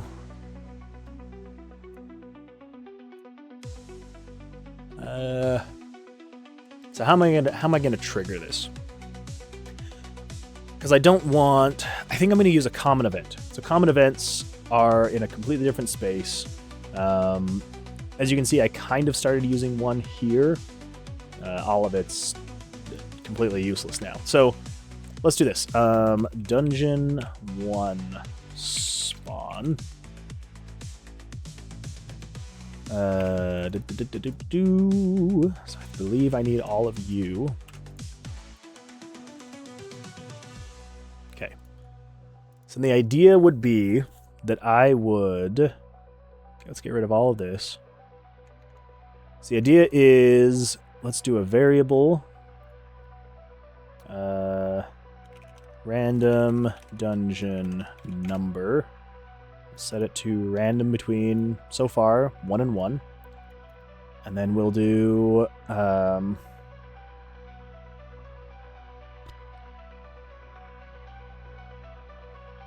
conditional branch. If you are equal to 1, then we are going to call the common event spawn dungeon 1. Okay. And then we should just be able to control the self switch turn on A, which will then, if this is on, do nothing, but then as soon as it spawns there, you're good to go. So let's set it between 1 and 2. So if you're equal to 2... Oh wait, I need to create that common event. Dungeon 2 spawn. Dungeon 2 spawn. Okay. Now for the fun part. And when I say the fun part, I mean the boring part.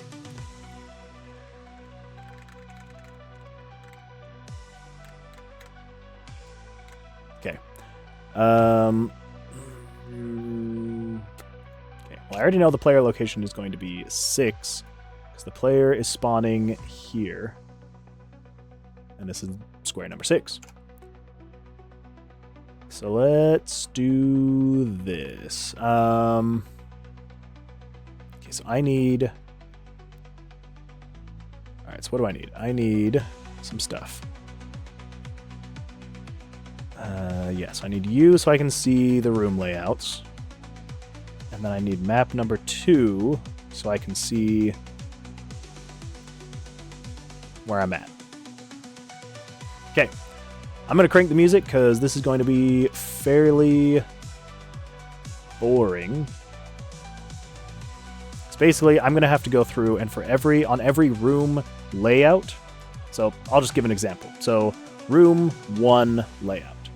Room 1. Actually, here, let me just do this really quick so I can kind of show you. There we go. That's good enough.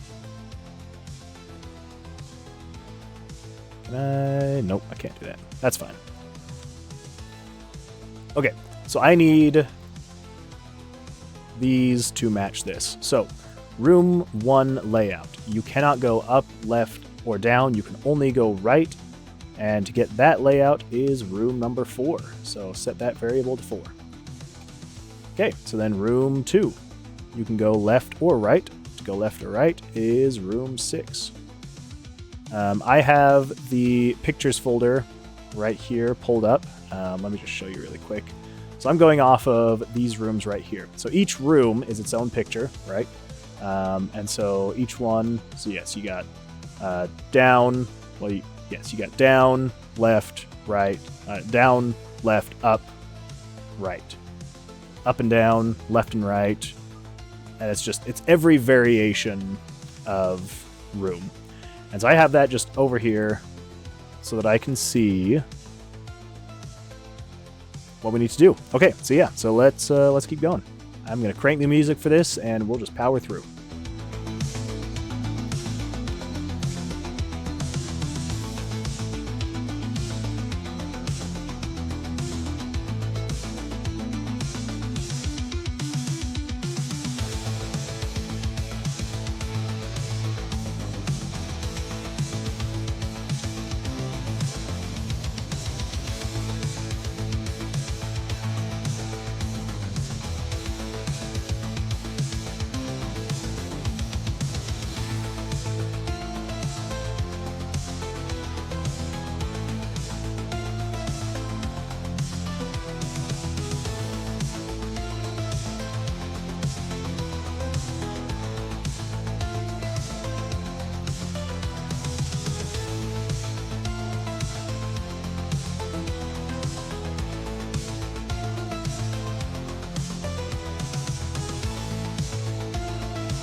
It is some pretty intense music. I might switch it up a bit. Let's see. 13 is blank.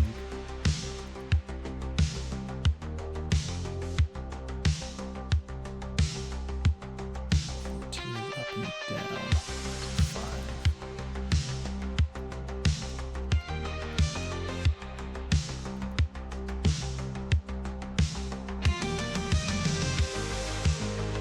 So 15, 16, 17 are all blanks. 18.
Hold up. 1 through 6, 7, 8, 9, 10, 11, 12, 13, 14, 15, 16, 17, 18, 19, 20. 20 is 10, 21. 21 is 6. I found it. Okay, so 21, 6, 22 is 13, right?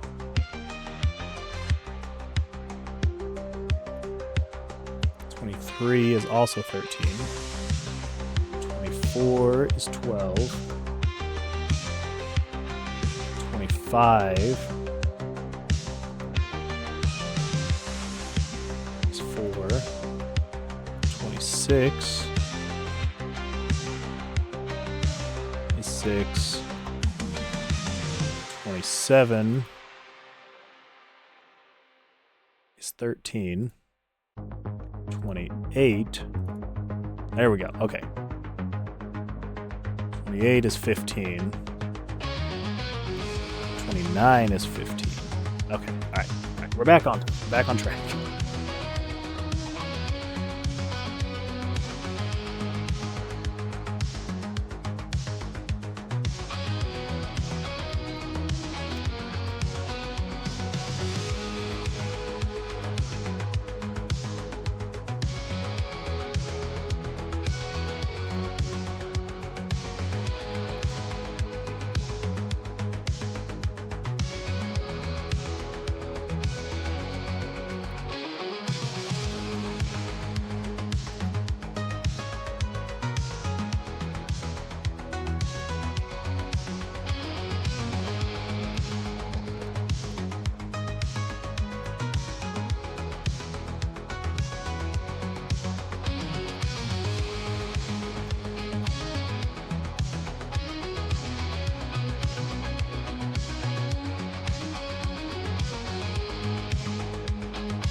Okay. All right, that should be good. So that should be the whole layout of the floor. Okay, the player starting location, I should save that just in case, because if it crashed, so help. Okay, so the player location is 6, so you're starting right there. Current room monster, so room 2.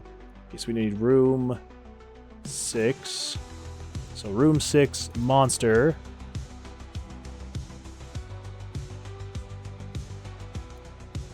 Wait. Cancel. What did I just change? Okay, so current room. Oh, okay. So current room layout is room 6 layout. Current room monster is room 6 monster. Current room item 1 is room 6 item 1. Room 6 item 2.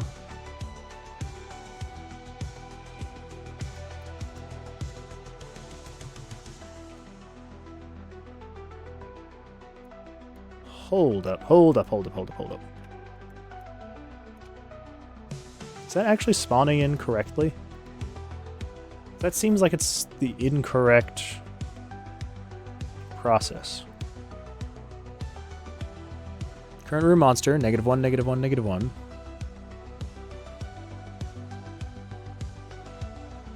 Is there something else setting those numbers?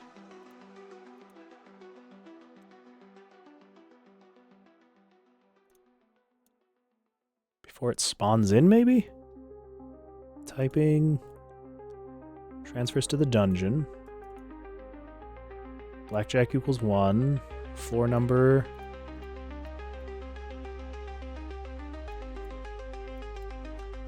Oh, we already have that. Okay, so we can actually go off of that. Cash, welcome to the stream. Glad you could be here. Okay, so we already have a floor number that's being set.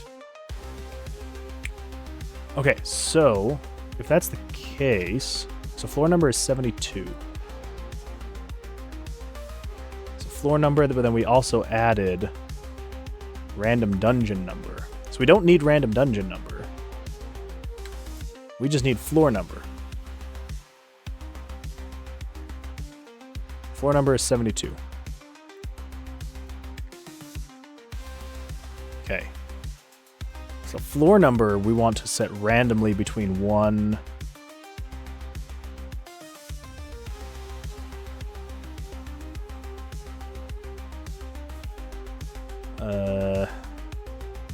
let's see.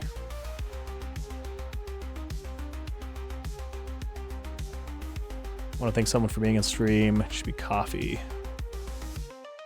That's pretty late. You got to stop drinking so much coffee then. But I will thank coffee. If it means you're here, I will thank coffee for that. I almost feel like maybe I should change the music, make it a little bit more of a lulling music, maybe help get you back to sleep. Okay, so floor number, random between 1 and 1. So then maybe we don't need that then. Yeah, so we just need to then say if floor number is equal to 1, do that. If floor number is equal to 2, do that.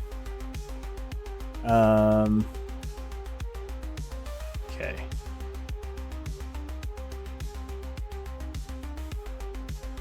And I believe that should still spawn dungeon number 1.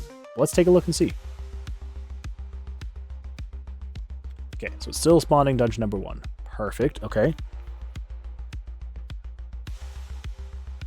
I died. I just realized that guy is a one-hit kill because he does 2 damage now, and I have no vitality.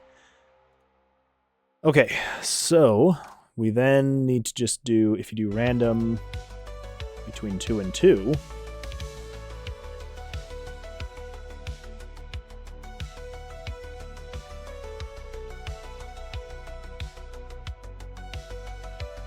what? See, that's where I don't, that seems incorrect, you know? Okay, so the player's location is 6. Drink a cup of coffee around 7. Well, I mean, with it being just black coffee, that helps. You know, adding the cream and sugar, which I usually do, that'll get you. But 7? Like 7 p.m.? I don't think you should be drinking coffee at 7 p.m. That might be the problem. Unless it was a small cup. Maybe if it was a small cup, it won't be that bad. But, I don't know. I usually cut caffeine. If I'm having caffeine during the day, I try to make sure that I do not have any more past, like, 2. Although, to be fair, even that sometimes messes me up. So, I don't know. Maybe I don't know what I'm talking about. Okay, so current room layout. 6, 6, 6, 6. It's just like I woke up after 2 hours of sleep. Fall asleep watching TV on the couch. Yeah, that, maybe your body just needed a power nap. I don't know. Yeah, that sucks. I'm sorry. Yeah, hopefully, maybe being here will help put you to sleep. I don't know if that's necessarily a good thing for my stream if it puts people to sleep, but hopefully it'll be a good thing for you if it puts you to sleep. Okay, so what is going on here? Okay, so current room layout.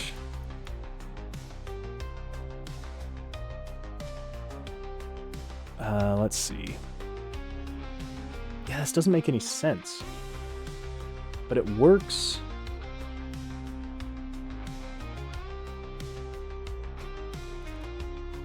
Well, that's good. It helped you get some work done.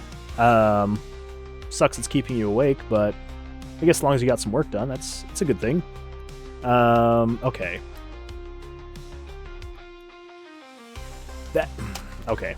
I just had to keep going. That's all I had to do. So room 2, okay. So we just need to say room 6 monster is equal to -1. Room 6 item is equal to -1. And room 6 item 2 is equal to -1. Okay. So then we're setting the player's position. So the X and the Y coordinates. So we need to go back over here. Let's do player.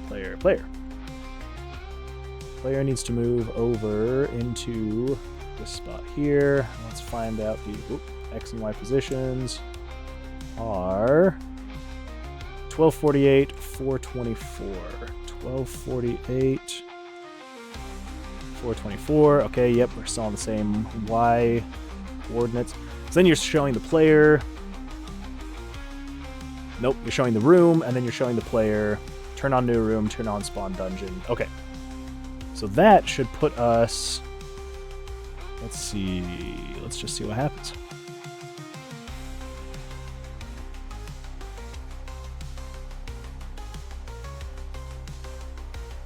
Okay, so that technically... No. That technically did not work. Got some online tests, made some notes because I'm scared of the professor. Like, he can convert simple concepts into really difficult. I had so many professors like that, where they would take the most simple, mundane thing, and they would just make it seem so complicated for absolutely no reason. And they would just make the concept go over my head so easily, and I hated it. Honestly, like, there are so many things that I feel like I probably would have actually understood and would have known if I had had a better professor. So that sucks. But, you know, I'm glad you're able to take some notes, and hopefully that helped out. Yeah, that is the worst feeling in the world when you've got a bad professor.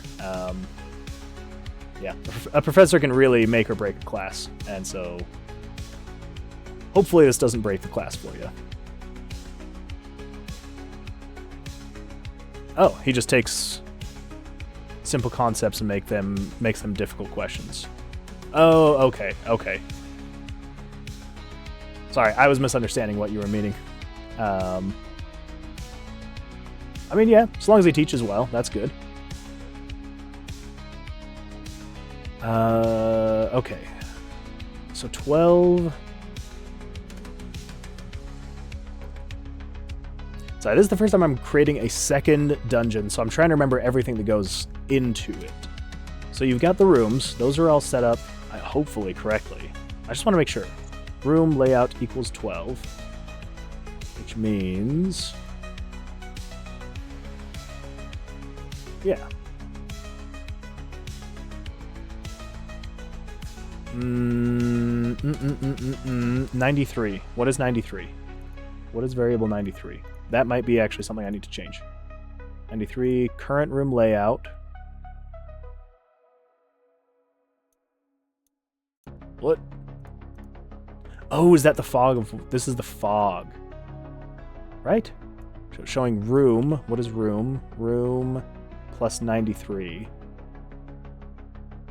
Oh, this is showing the main field of view. Okay, that makes more sense. Okay, so that's the main field of view. You got an option to either take a simple test in offline mode or take an online test. The questions would be difficult. That's a tough call. I mean, I guess for me, I would go for the more simple questions. But being online, that is a lot nicer. Do it in your own time frame, I would assume. So, yeah.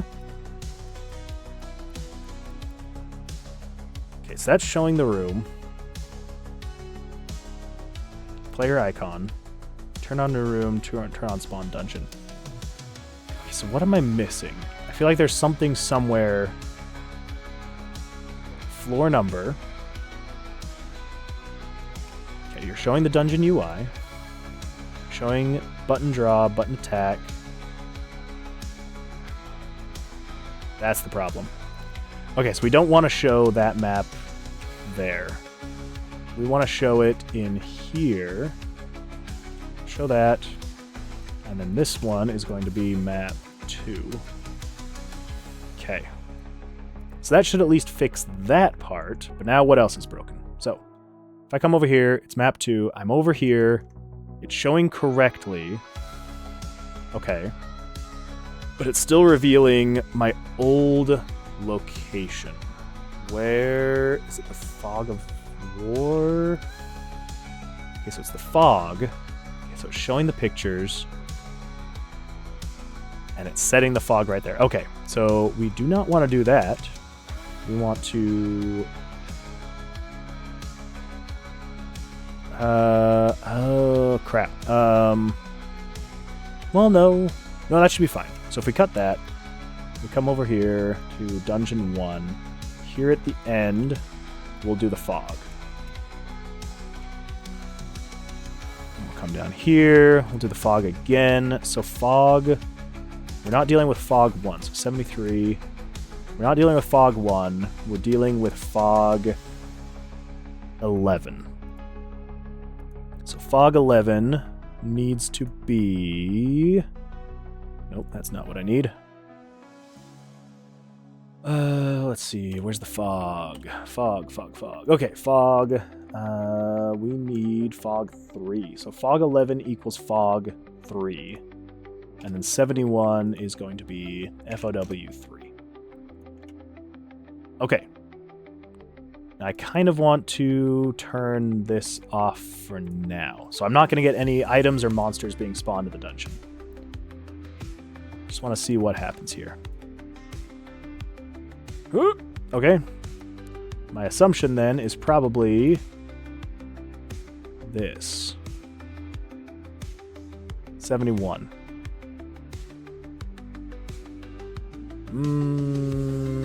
No. Oh, okay. So it's doing all of that. So it's showing these pictures. So we don't want 71. 1, 2, 3, 4, 5, 6, 7, 8, 9, 10. Okay, so we want 81, first of all. We want 81.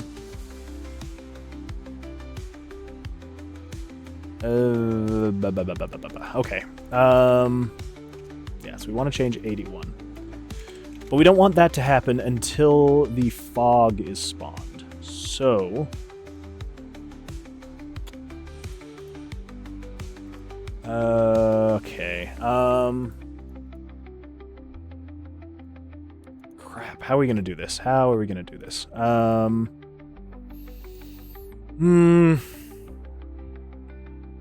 just need to have a new switch. Just turns on...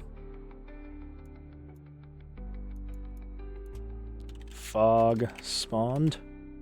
I think we might go with that. So we turn on fog spawned when that happens. And then, if loaded graphics and fog spawned is on, then it will do that. So at that point, there we go. Perfect. Now, okay, I can go up. Perfect. Okay.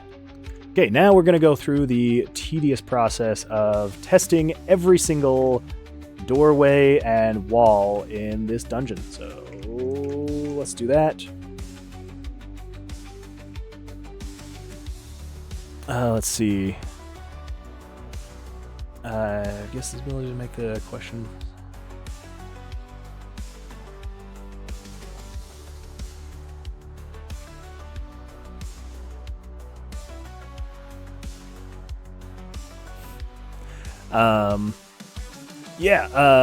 So I've got a daughter. She is adorable. Yeah, I'm a dad, so I mean, honestly, if you said I looked old, I completely get it. But yeah, got a kid, got a wife, sitting here in my unfinished basement. Yeah, I'm glad my voice is soothing. I'm glad sometimes I feel like it's not, so happy that it's soothing to you. Yeah, and being able to guess the questions on the exam, that's a really good thing. I appreciate it. Yeah, it's been a lot of hard work. I mean, I also know that there's been a little bit of good luck and good timing that's gone into it, but yeah, it's been a lot of work. But yeah, you'll get there. It just takes time. Yeah, it just takes time, some hard work, some dedication. I know it's not exactly the most fun thing to hear. Yeah, you'll get there. Especially like if it's what you're wanting and what you're working toward, it's going to be something that you get. You know, there's nothing that you want that you can't get if you're willing to work for it. And sometimes it doesn't pan out. You know, if I'm going to be completely honest, I actually just got laid off from my job a couple weeks ago, which is why I have the opportunity to do this right now. So, you know, sometimes things work out, sometimes they don't, but that's the great thing about life, is that you never know what's going to happen next. Sometimes something really bad can seemingly happen, but it just gives you an opportunity. And so that's kind of what I'm doing right now. I'm taking this opportunity to, you know, I look for jobs in the morning, and then when I'm not looking for jobs, I turn this on, I work on my project, and I meet really fun people. So yeah, you just have to just keep at it. You're going to get there. I promise. All right, let's keep testing these rooms. Okay, so I can't go up or down. Good. Can't go up, but I can go down. Perfect. Can't go down.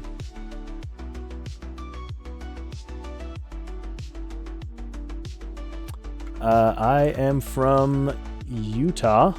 What about yourself? Oh, crap.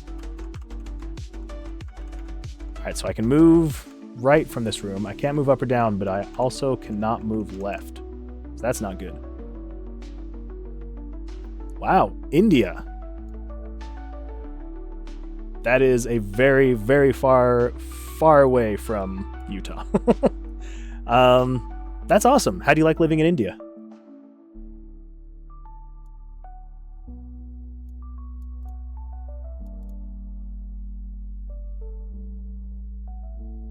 Let's see.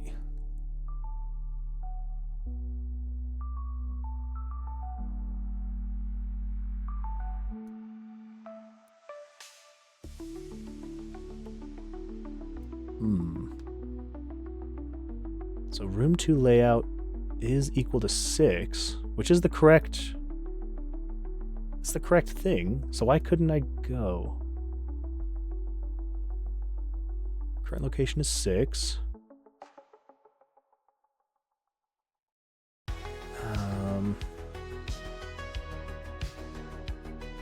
Current room layout is equal to 6 layout. Alright, let's just come in here. Let's see if it's actually showing the right variable. It's fun. It's got its shortcomings. Yeah, every place is going to have its ups and downs. You know, nowhere's perfect, unfortunately, but you know, as long as you have a good time there, if you've got some good family or friends around you, you know, that's half the battle. It's having some good people around you. Okay, so current room. So room 2 layout is 6. So if the layout is 6, why room 2?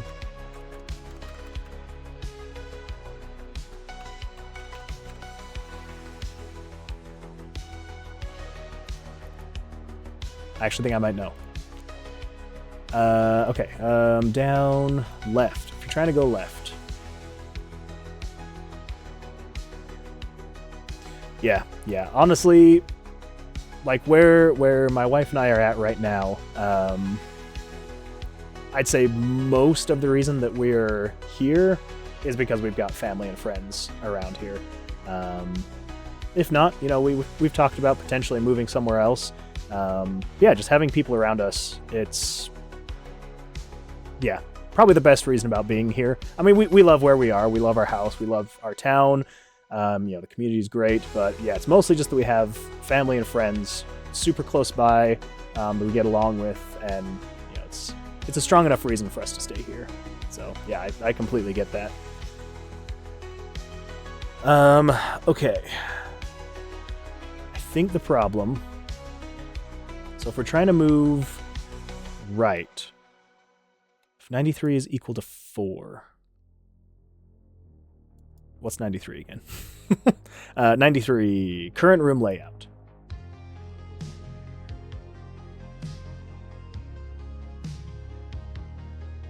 And if 93 is equal to 6. Okay, so this is allowing the shape of the room for the directions you can go. Okay, so if 93, so if the shape of the room is equal to 2, yes.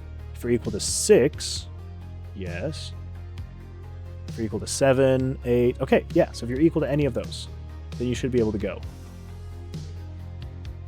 And then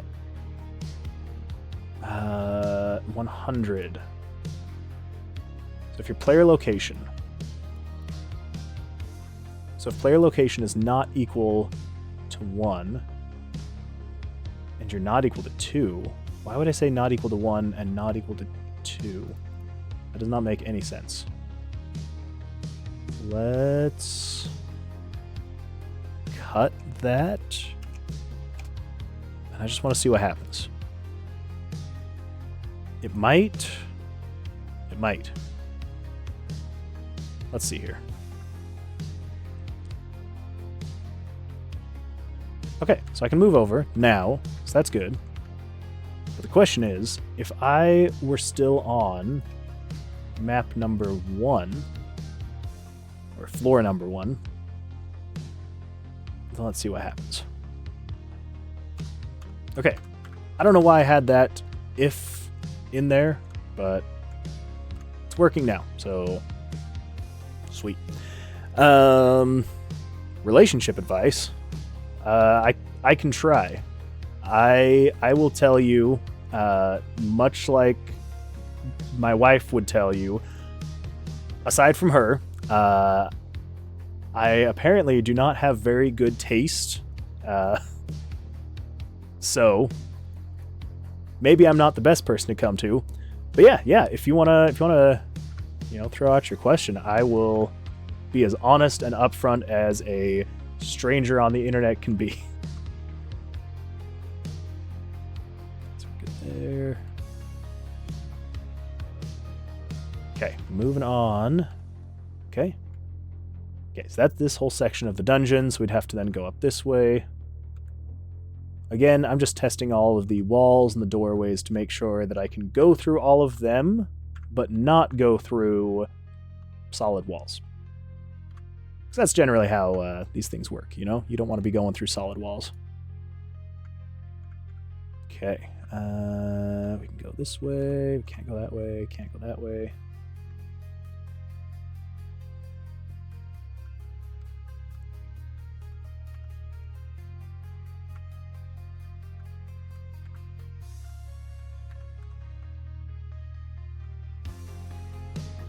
Okay.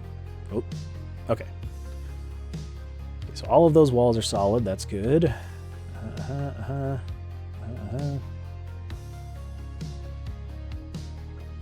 Well, so far from what I'm noticing is adding another floor, while tedious because you have to set every single block for you can and you can't walk there.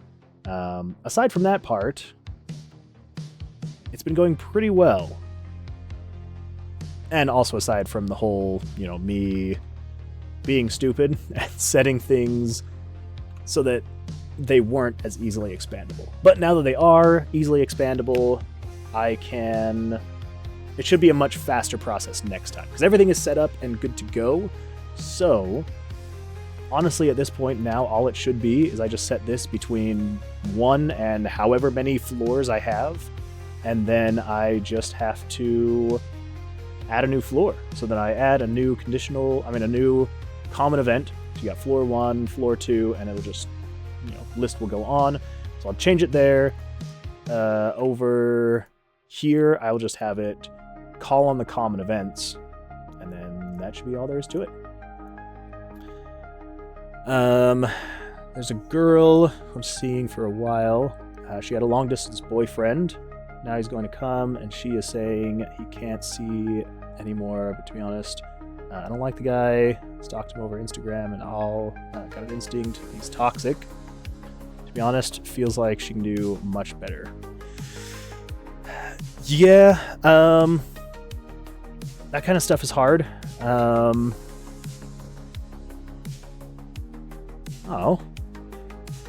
Yeah, that kind of stuff can be really hard. Especially when it's someone that you've known for a while, you like her, especially if she's the first girl you've ever kissed.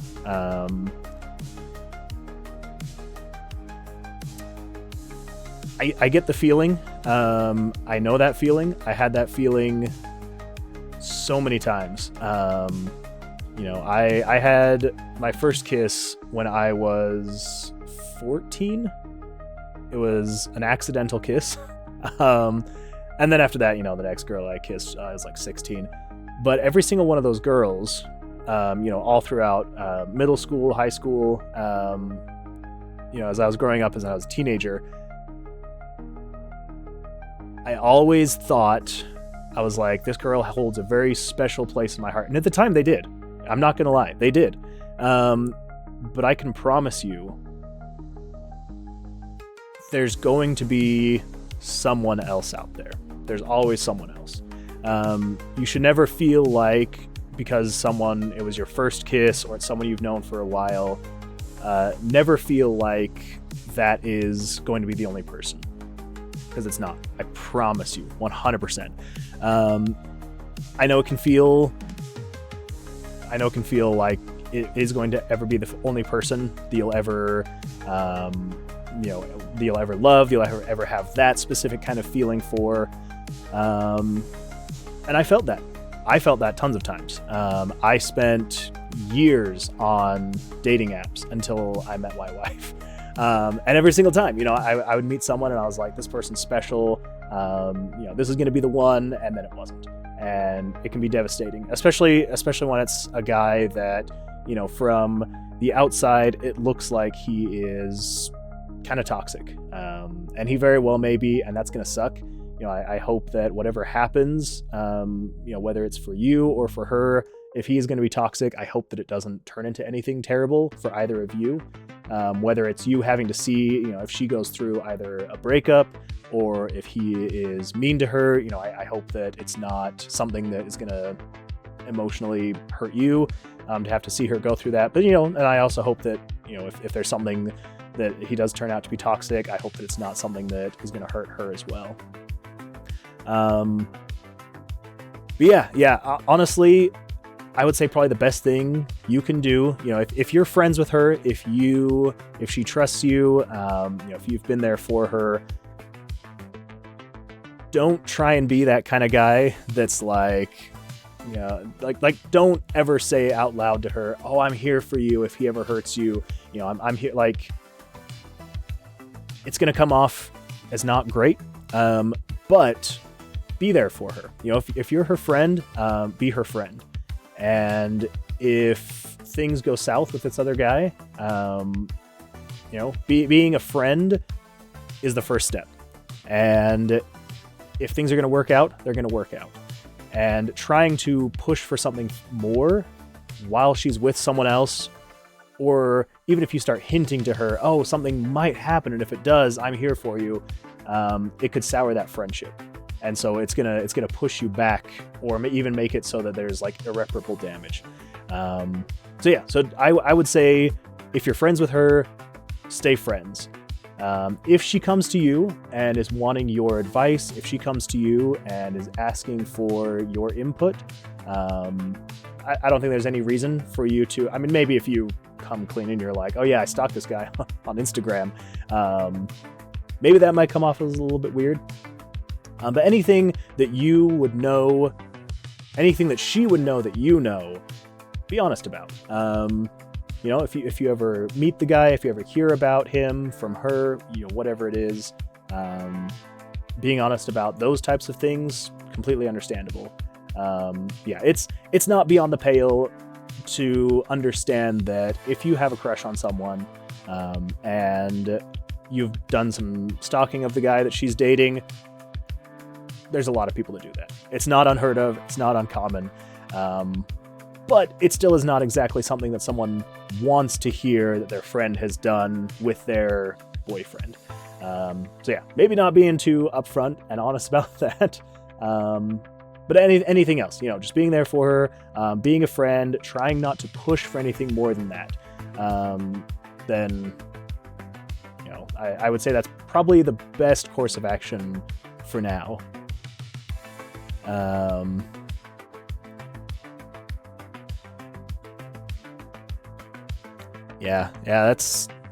It's tough, especially when you have that kind of feeling for her.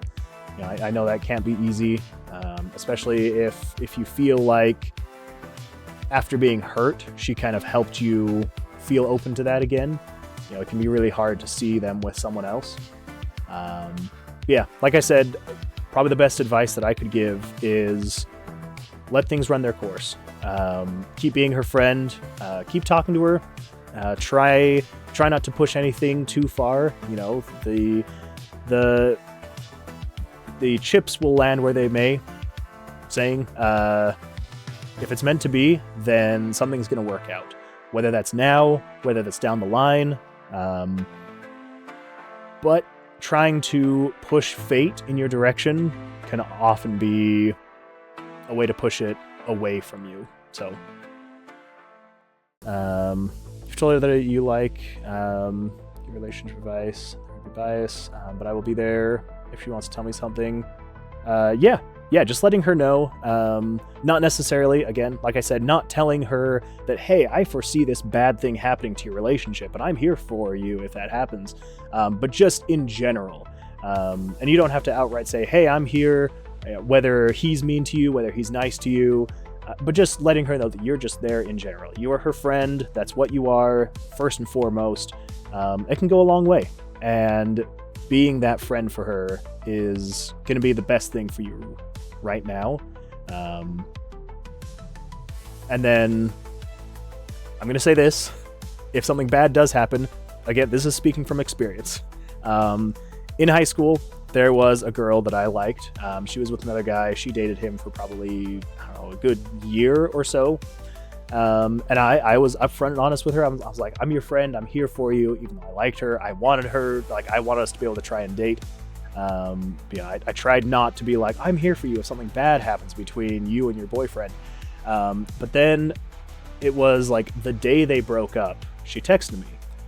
And I was like, I got into this mindset. I was like, sweet, they're broken up. We can get together now. And so I had this mindset of like, well, I'm going to do like the boyfriend thing of trying to be there for her. It's like, I bought some flowers. I bought some chocolate. I like tried to go over to her house to comfort her. It was way too much. It was way too forward. Scared her away. Now, at my point in life, obviously, I don't care anymore. Back then, I was heartbroken. I was devastated. I was like, I've been your friend for years. I've liked you for the better part of a couple of years. This was supposed to be my chance, but it came off as weird. So I'm gonna say, do not push anything. Yes, cleric like a cat. I would agree. There's also a possibility of toxicity on her part as well. I know that for my experience, she was 100% toxic, like beyond anything. And I can see it now. Back then, not so much. But years down the road, I can see it now. She was extremely toxic. She turned out to be a huge player. I want to say she dated maybe like 10, 15 other dudes over the course of the next like 2 years. And she would just go from like one to the next, very, very toxic. So anyway, so I'm not saying this about her. Maybe she's not. She might just be dating a really toxic guy. And that happens. It can happen. And a lot of times when you're in those kind of relationships, you can't see it, but you also don't want it to be pointed out to you, especially from a friend. So from her perspective, I'm going to assume she probably doesn't want you coming to her and being like, hey, this guy's toxic. Not going to be great. So yeah, 100% would just say being her friend. And even if there is a breakup, don't jump at the opportunity right then and there. At that point, she's going to need a friend. And yeah, being that friend is going to be, I would say, probably the best advice I could give. Again, I am no dating expert. If you were to ask my wife, she would tell me I am terrible at it, which I would agree. I am very not great. But I do have experience. I'm a bit older, so that's my sage dad advice that I can give, I suppose. I hope that things go well, whatever direction it goes. Whether that's with her or if there's someone else that pops up that you find, I hope that it all goes well.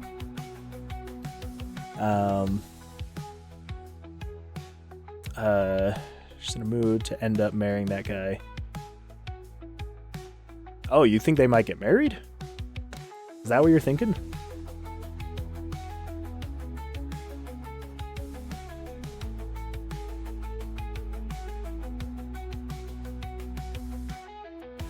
I mean, for your sake, I hope that's not the case, but...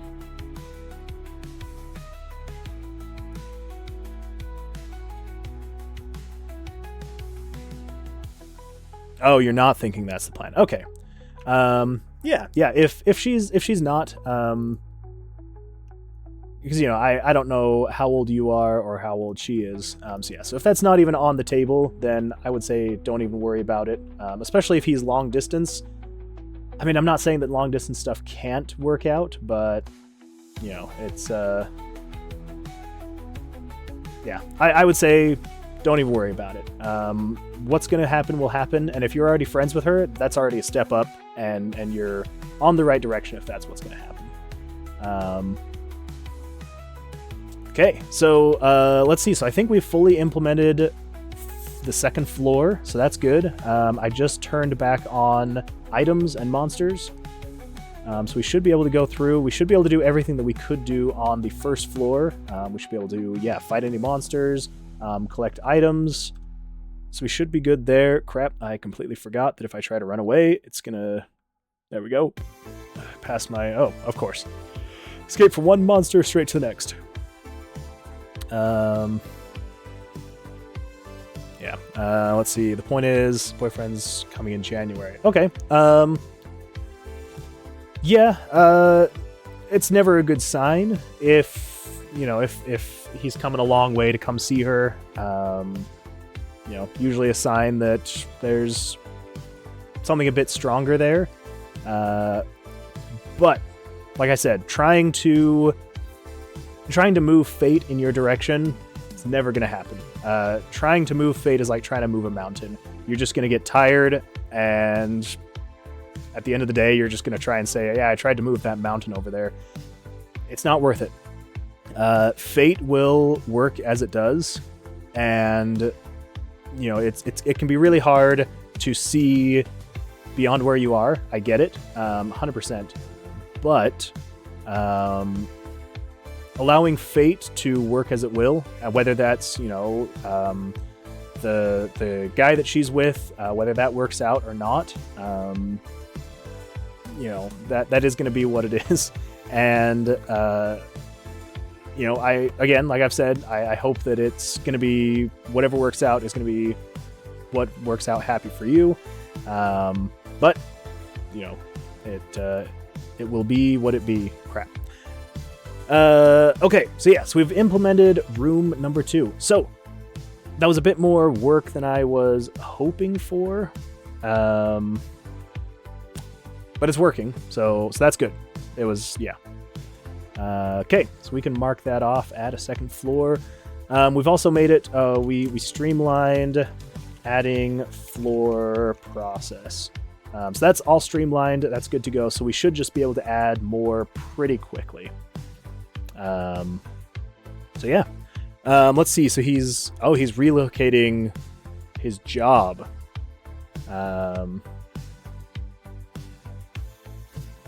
Yeah. Wow. Okay. I thought he was just coming to visit in January. I didn't think he was like moving there in January. Yeah. And I know it's probably not exactly what you want to hear. But yeah, it's allowing whatever happens to happen. You know, it's like I've said, you're probably in the best position you can be, being a friend, being there for her. I don't know if I would necessarily say bank on divorce, because again, like if you really care about her, you want her to be happy, and divorces are messy. They're not fun to go through. As someone who went through divorce, they're not fun. Obviously, on the other side, I am much happier now. Things are better, but it's not something that you would necessarily want to hope for someone. So yeah, I would say just kind of keep doing what you're doing, keep being her friend. It's probably going to be the best way to get through, if there's ever a chance. So, yeah, hopefully. But you know, there's also the possibility that someone else comes up along in your life that's going to be even better than her. You just never know. It could literally be in 5 minutes from now, 5 years from now. You never know. But I can promise you this: whatever life is going to give you, it's what's going to happen. So that wasn't very sage. I guess I must have run out of sage advice now. Anyway, so yeah, so working on the project. Let's see. What else we got here? Have the drawn cards clear if you leave the room. Yeah, let's do that. This will probably be the last thing that I work on today, is having the drawn cards clear when you leave the room. Oh, and bring back the HUD elements after you fail an evasion check. Let's actually do that. Let's do that one. Bring back the HUD element when you fail an evasion check. So yeah, so right now, when you... Let's just throw this in right now. So yeah, so if we come over here, let's find a monster. Okay, so if I fail the evasion check, let's see if I fail. Oh yeah, failed hardcore. It doesn't bring back the HUD of the monster. So we need to take care of that. So what do we got here? So this is the saving throw. I believe. So when you try to move, turn on saving throw. Okay, so it's just turning on the saving throw. What are those HUD elements using, though? So the floor... Monster. So monster is using... Switch 13 is true. 15 is false. 22 is true. Oh my gosh. Ooh, there's a lot of things there. Okay,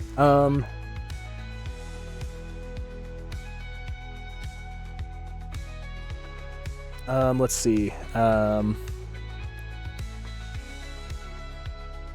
they won't do any cute stuff when they're here. Well, that'll be good. Oh, so she's keeping... So she's keeping her relationship hidden? Is that what you mean? I'm not sure what you mean by your last comment, Cash. I don't know if you're meaning that she's keeping it hidden, or you're keeping it hidden that you like her.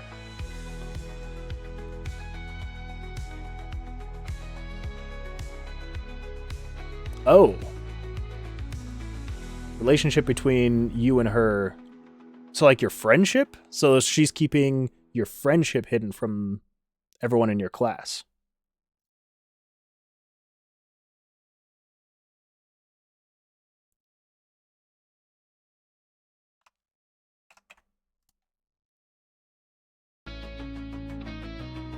Okay. Let's see. Okay, so what... So what do we got here? So slime pod. Okay, so slime pod. So we're working off of... Let me just open up a notepad really quick to document everything that we're working off of. So switch 13. So if switch 13 is true, so that's what's turning on the HUD. Okay, but we're not turning that off, so we don't need to worry about that. So switch 15. If switch 15 is false, what switch is switch 15? Switch 15 is dead monster. Okay, so we don't need to worry about that because the monster is not dead. 13, 15. If switch 22 is true, okay, switch 22 is show HUD, which that shouldn't ever be turning off either. Okay, so 13, 15, 22, and game switch 23. 23 is saving throw. Okay, so saving throw should be being turned off at the end, correct? Turn off rolling dice. Yeah, so it's turning off saving throw. So I'm assuming it's just the variable then. So 23, and then variable 56. So 56 has to equal 0. What is 56? Variable 56 is the saving throw dice. So I think the problem is that it's not changing the saving throw dice back. So let's just change 56 back to 0 at the end of the saving throw. Okay, so at that point, I should now, if I refresh,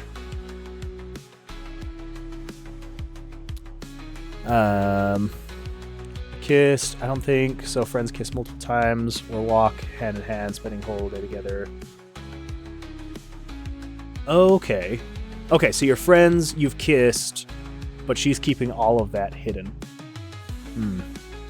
Well, I mean, yeah, it sounds like she has feelings for you, which is good, but she's hiding it, which is very toxic. Dealing with toxic women, yeah, I would agree. That sounds pretty toxic. Don't ever value someone more than they value you. So she'll say that she has feelings for you, which I'm not going to deny. You know, she very well may. But it sounds like she is not valuing who you are or what you two have as much as you are valuing her and what you have with her. And so it wouldn't be easy, but this does not sound like something you should be in. It sounds like she is pretty toxic. And honestly, there's so many girls out there. Trust me. I would not say it's worth the struggle, the sadness, but yeah, like,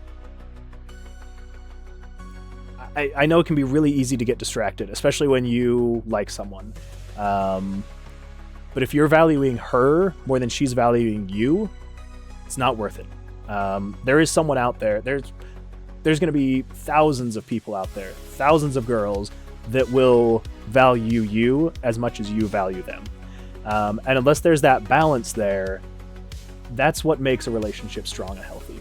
Is if you both value each other, you're good. Obviously, there's more that goes into it. You know, if you're going to want to make sure you're both attracted to each other. You know, having things in common is also a great thing. But there's plenty of girls that in the past I dated, we had so many things in common, but they didn't value me like I valued them. And so it became too overbearing for them. And so either they would leave me or I had to eventually leave them. But yeah. I completely understand, you know, if you like her and if she has feelings for you, that's completely valid. But there's that imbalance of you liking and valuing her more than she's liking and valuing you. So, I mean, I'm not saying that you have to do this or that you should do this or that anything good could come from it, but being upfront and honest with her and just being like, hey, like, I'm done. Like, you know, have fun with your guy. You know, I hope things work out. But I need someone who's going to be upfront and honest. I need someone who's going to be happy and wants to show that they're with you. You know, it could go a long way, whether it's into finding someone new, or maybe even just showing her like, hey, this is not good behavior. You know, this is kind of toxic. So, that's what I would say. Yeah. So 100% agree. Cleric Like a Cat is 100% on the ball, on the money there. It does sound like this is pretty toxic. And yeah, I would say trying to move on. And if you wanted to let her know why you're moving on, couldn't hurt. Just letting her know, you know, this is why you need someone that values you. Oh no. Now I know why it wasn't coming back. Do you see that flash there? It flashes the HUD when it closes. Crap. On the bright side, the HUD comes back at least. Okay, so we need to adjust that. So at the very end, instead of doing the saving dice throw. Okay, so it's when you're leaving. Maybe. Well.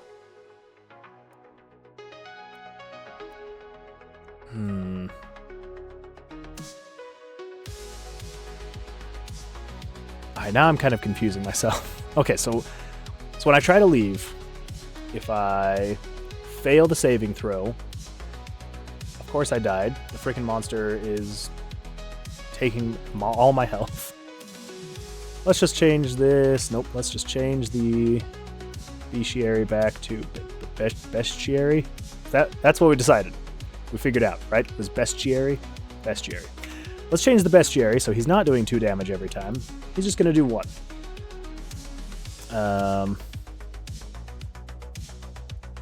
Okay.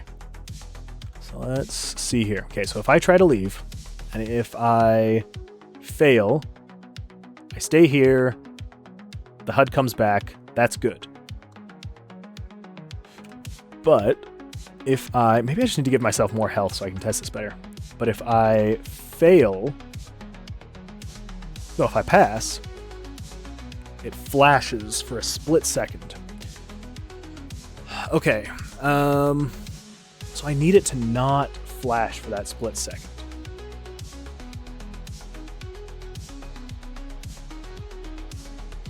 So how are we going to do that? So I need to do one of these things.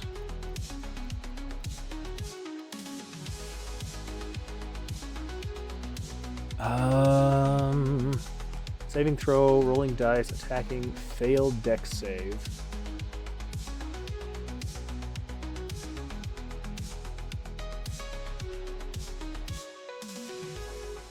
What do we got? What do we got? Okay.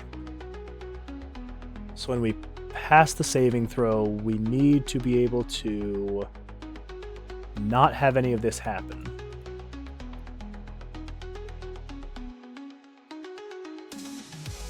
Crap, how am I going to do that?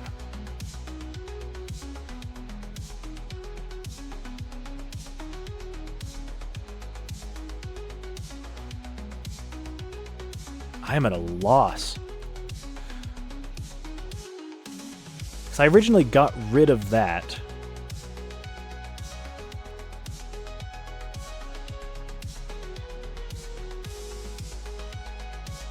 Yeah, because I got rid of that to stop it from flashing in the first place.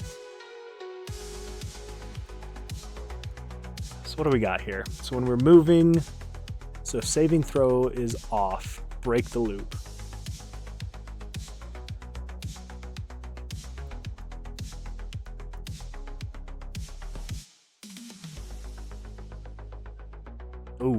Ooh, actually, that might be something. So if you fail the dex throw, then it turns off failed dex save, exits the event processing.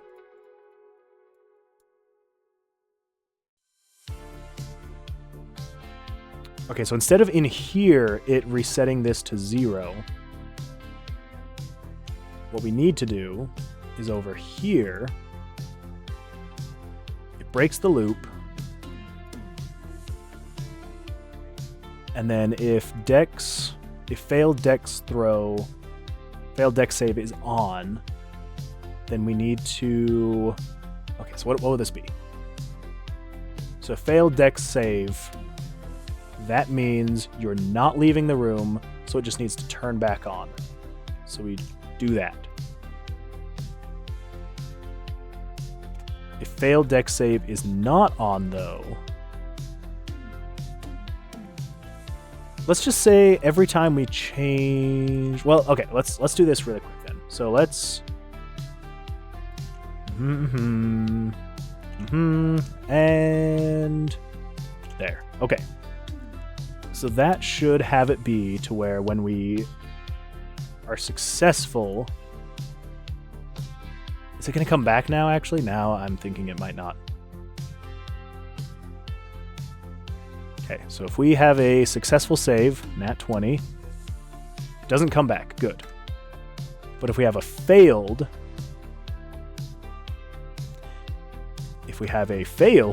Come on. Give me a low roll. There we go. Then it comes back. Okay. Whew, there we go. Perfect. I figured that would work. And I'm glad that it did. Okay. There we go. So then we kill him. We get a dex dice. Sweet. We have a higher chance of escaping. Excuse me. Okay. I just want to test and make sure, because I just want to make absolutely sure. Okay. So if we try and escape, dex saving throw, 11, 12, I'm successful. Doesn't show the HUD at all. Then if I come back over here, give me low roll, of course. It's going to give me high rolls until I actually need to have high rolls. Of course, during testing, it's going to be like, here's your high rolls. Come on.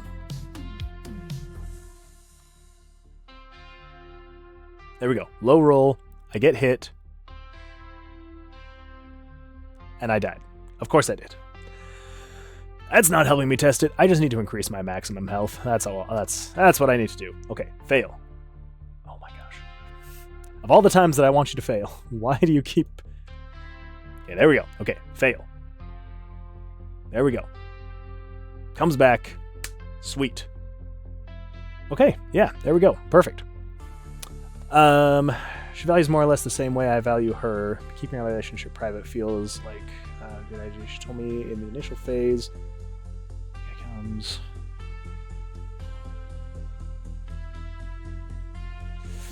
Yeah.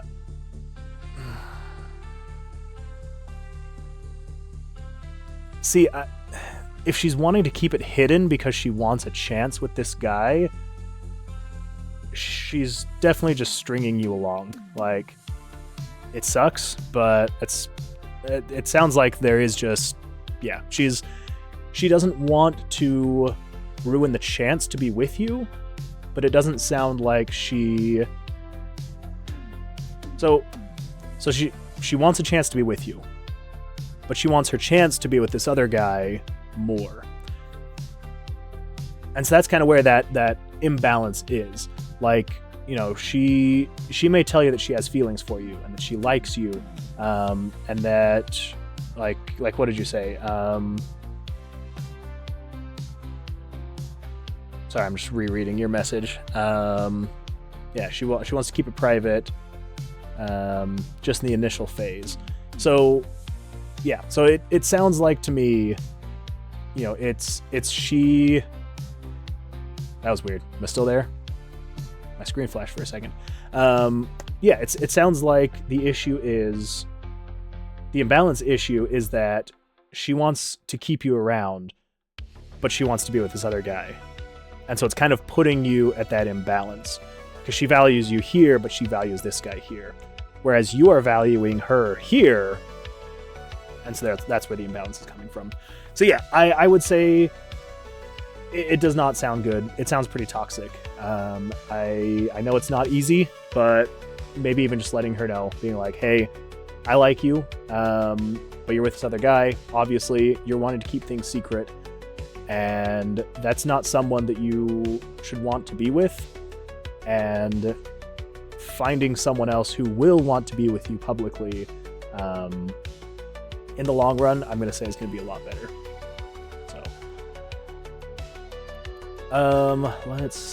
Okay, so I believe that should be good on the HUD.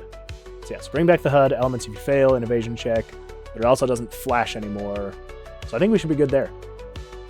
And then we're going to clear the cards. So have the drawn cards clear if you leave a room. I think I've already got this kind of set up, don't I? So if you've drawn 6 cards,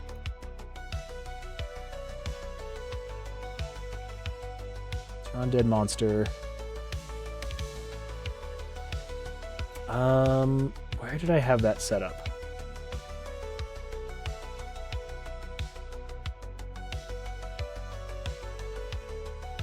So if you leave the room,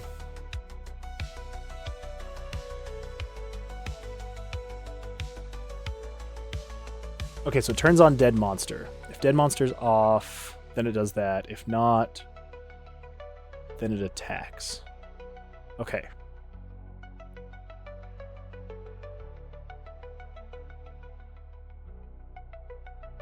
But I know that I set it up somewhere.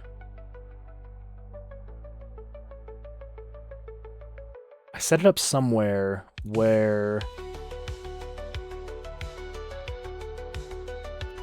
Yeah, where it takes any remaining cards. Because right now, you know, if I were to come find a monster... yeah, this guy. So we'll draw. Okay. Let's see if I can draw more than 2 cards this time. Nope. So I have somewhere... Ah, crap. Ouch. So I have somewhere... Come on, let me draw more than 2. Oh my gosh. So I have somewhere where when I have drawn more cards than is necessary to kill the monster... Okay, do you know what? I know it's somewhere. So let's see. Attack. Attack button. Okay. So it's moving the picture. So this is moving it down to where it should be.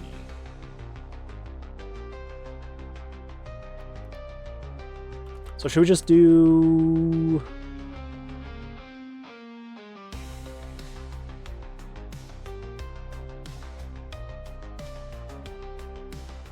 Oh.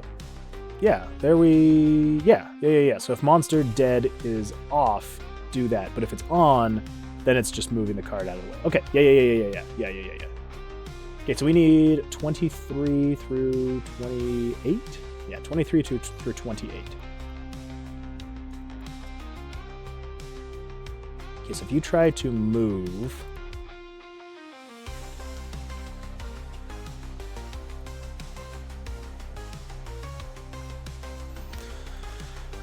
I don't know, do we want to despawn the cards? I don't know, like a part of me... Well, no. Because that would kind of be... It could potentially be a really cheeky exploit. Like if you... Because right now, you can't draw cards, right? So if we come in here, you can't draw the cards, you can't attack, whatever. So if you were to go into a... What is happening? What did I do? Oh no. One of those buttons broken now. So if I draw, if I attack,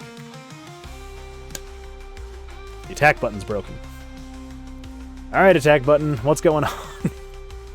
Alright, if you click attack, turn on attacking, okay. So what turns off attacking? That turns off attacking. Okay. Then I'm assuming if you're attacking, that's when you can't move, right? Yeah, you can't move if you're attacking, but if you're...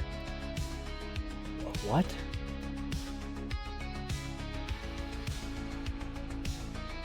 It's released. Current monster. Turn on draw cards. Okay. So attack button. So if it's released...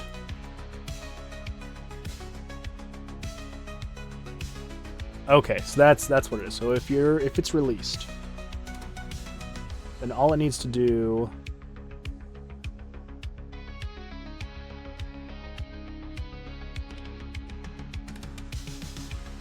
Yeah, because you can't attack if there's not a monster in the room. So what we need to do then is just, when you're released, conditional branch, if current room monster, right? Is that the else handler that I have up here? If current room monster is greater than 0. If you are greater than 0, then we want to do all of this stuff. Down to all of that. Okay. So is that going to cover everything? Oh, maybe. I think. So if we cut that, put it in there. Okay. I think that should fix it. I think that should.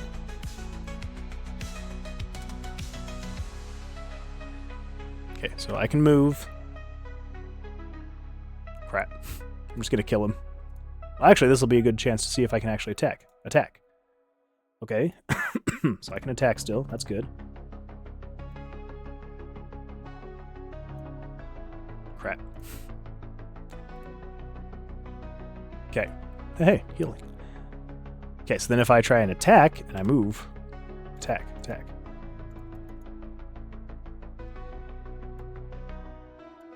Okay, something weird is happening there. What is happening there?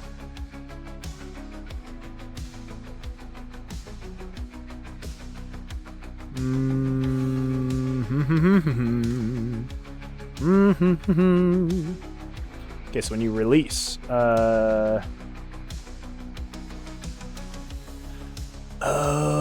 I think I know now.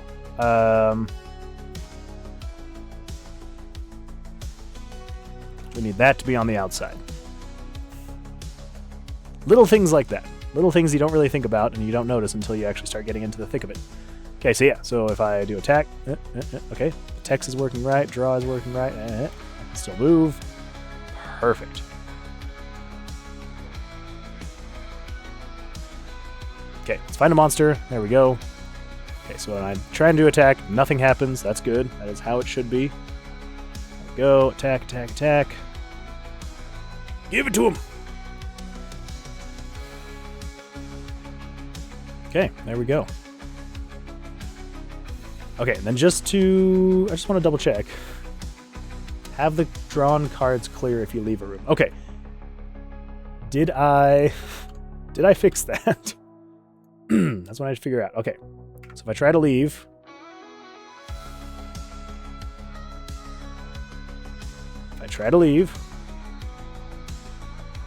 Oh my gosh. Let me leave the room. Don't kill me.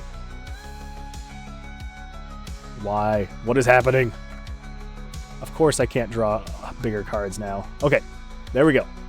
So I leave the room. I still have my cards. Crap. So I haven't cleared that yet. But I think... Oh, it's because... That's why. It's because I ran into that freaking bug. Okay, but I fixed the bug, so we're good to go. Let's see. The point is she's going to be with this guy, and I will be the second guy. I knew that from the start. I feel like after knowing everything, I get into this relationship. I feel like I'm done for everything. I felt really good in the start. In fact, it feels weird. Don't ever feel stupid, okay? It can be hard, especially when it's someone who you really like, and someone who you really want to like you back in the same way. That's never stupid. So don't ever feel like you are forever liking someone. But acknowledging that it is a very toxic thing that you're in, that's not a bad thing. Like, you can acknowledge that it's not good, and honestly, it's gonna make you a smart person to accept and admit that. So yeah, I would say it's not a bad thing to, come forward to either her or admitting to her and admitting to yourself and just being like, I don't want to be the other guy. I get it. If she's cute, you like her, obviously you want to be with her, but you can't deny the fact that she is seemingly putting you as you are the second person, and that's not going to be good for you at all. It's going to be so much better for you in the long run to just be upfront and honest with her and be like, I like you, but I'm not second guy material. Like, there are some guys out there that are second guy material, but you're not that. You are someone who is the primary guy. And there's a girl out there who's going to make you her primary guy. And trying to make something like this work is just delaying the amount of time. It's extending the amount of time. It's delaying the possibility of finding that person who will make you their primary person. So yeah, I would say don't waste any more time. Be upfront, be honest, let her know, and yeah, I would say just moving on. As difficult as it can be, letting her know and moving on is going to be the best in the long run.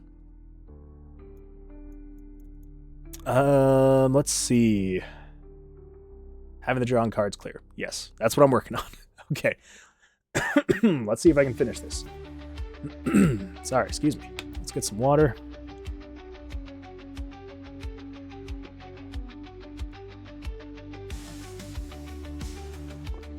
Okay. So when we move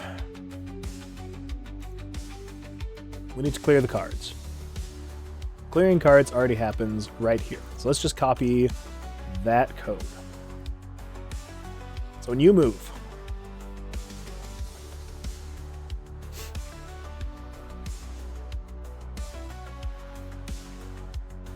clearing the cards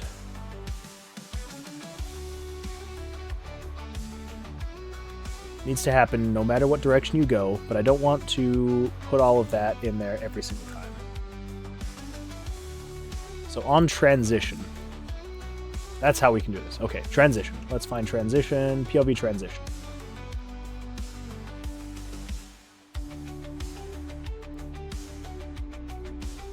If you're 1, if you're 2, if you're 3. Okay, so that shouldn't matter at all. So let's just do, yeah, we can just do here at the top.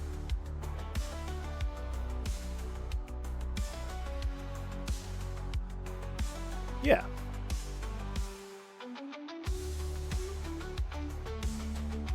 Okay, so we need all of this. So we need 27, 26, 25, 24, and 23. 27, 26, 25, 24, 23. And then set cards drawn to 0. That should be all it is. Okay.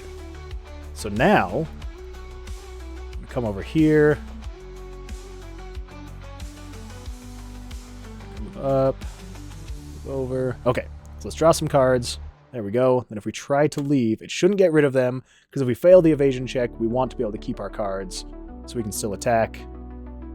So then let's draw the cards. And then if we try to leave again, we pass. Cards leave. There we go. That's still 20, though. Why are you still 20? Okay, so we need to reset more than just that. What variable are... Draw 20. You are showing variable 35. Okay, so we need to set variable 35 as well here. That makes sense. 34.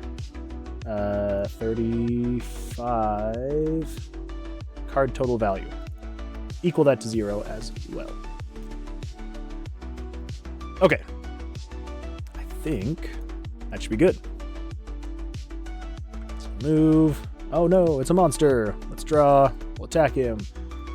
We're not gonna make it. Let's leave. Come on, come on, come on, come on. No! Give me a good roll. Come on, come on, come on, come on. No! Okay, let's try that again. It's already 2. Well, didn't grasp the fact that she is toxic because in the initial stages I was thinking this was still serious. Maybe that's the reason I got into the relationship. I didn't think I would get too attached to her. Yeah, it can be hard, especially when that attachment grows. But hey, I believe in you. I know you're going to make the right call. Don't ever feel like you're stupid, especially if you were fully invested and, you know, you've come to the realization now that she's toxic. You know, I don't know her. You know, Cleric Like a Cat doesn't know her, but just based on what you've told us, it sounds like she is toxic, and so, you know, it sucks, but yeah. I know you're going to do the right thing. Go get some sleep. Hopefully you can get some good sleep. Sorry that it's already 2 in the morning there. But yeah, hopefully you can get some good rest, and yeah, thanks for joining. It was good to be able to talk to you, so good luck.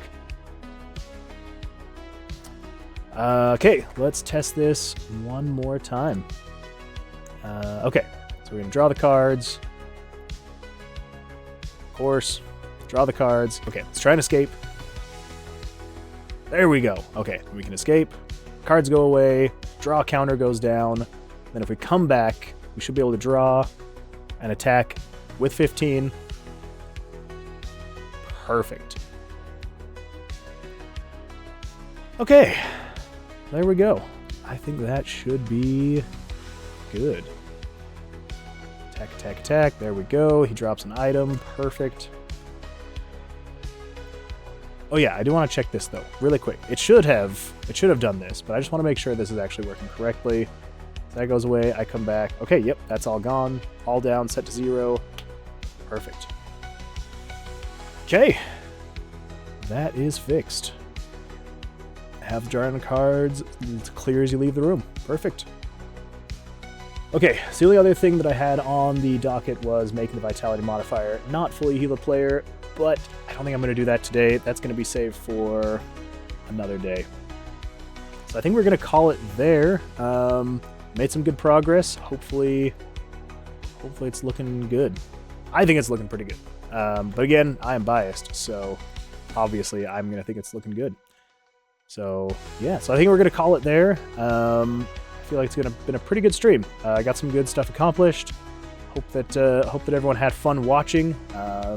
Yeah, so I think tomorrow, I think the way we're gonna do it, I'm gonna do a few days of game dev and then a couple days of playing some games. So I think tomorrow I'm gonna play some games, take a little bit more chill. So yeah, that's probably the plan for tomorrow, is switching a little bit from this. But yeah, so again, hope you enjoyed watching. It was a good time.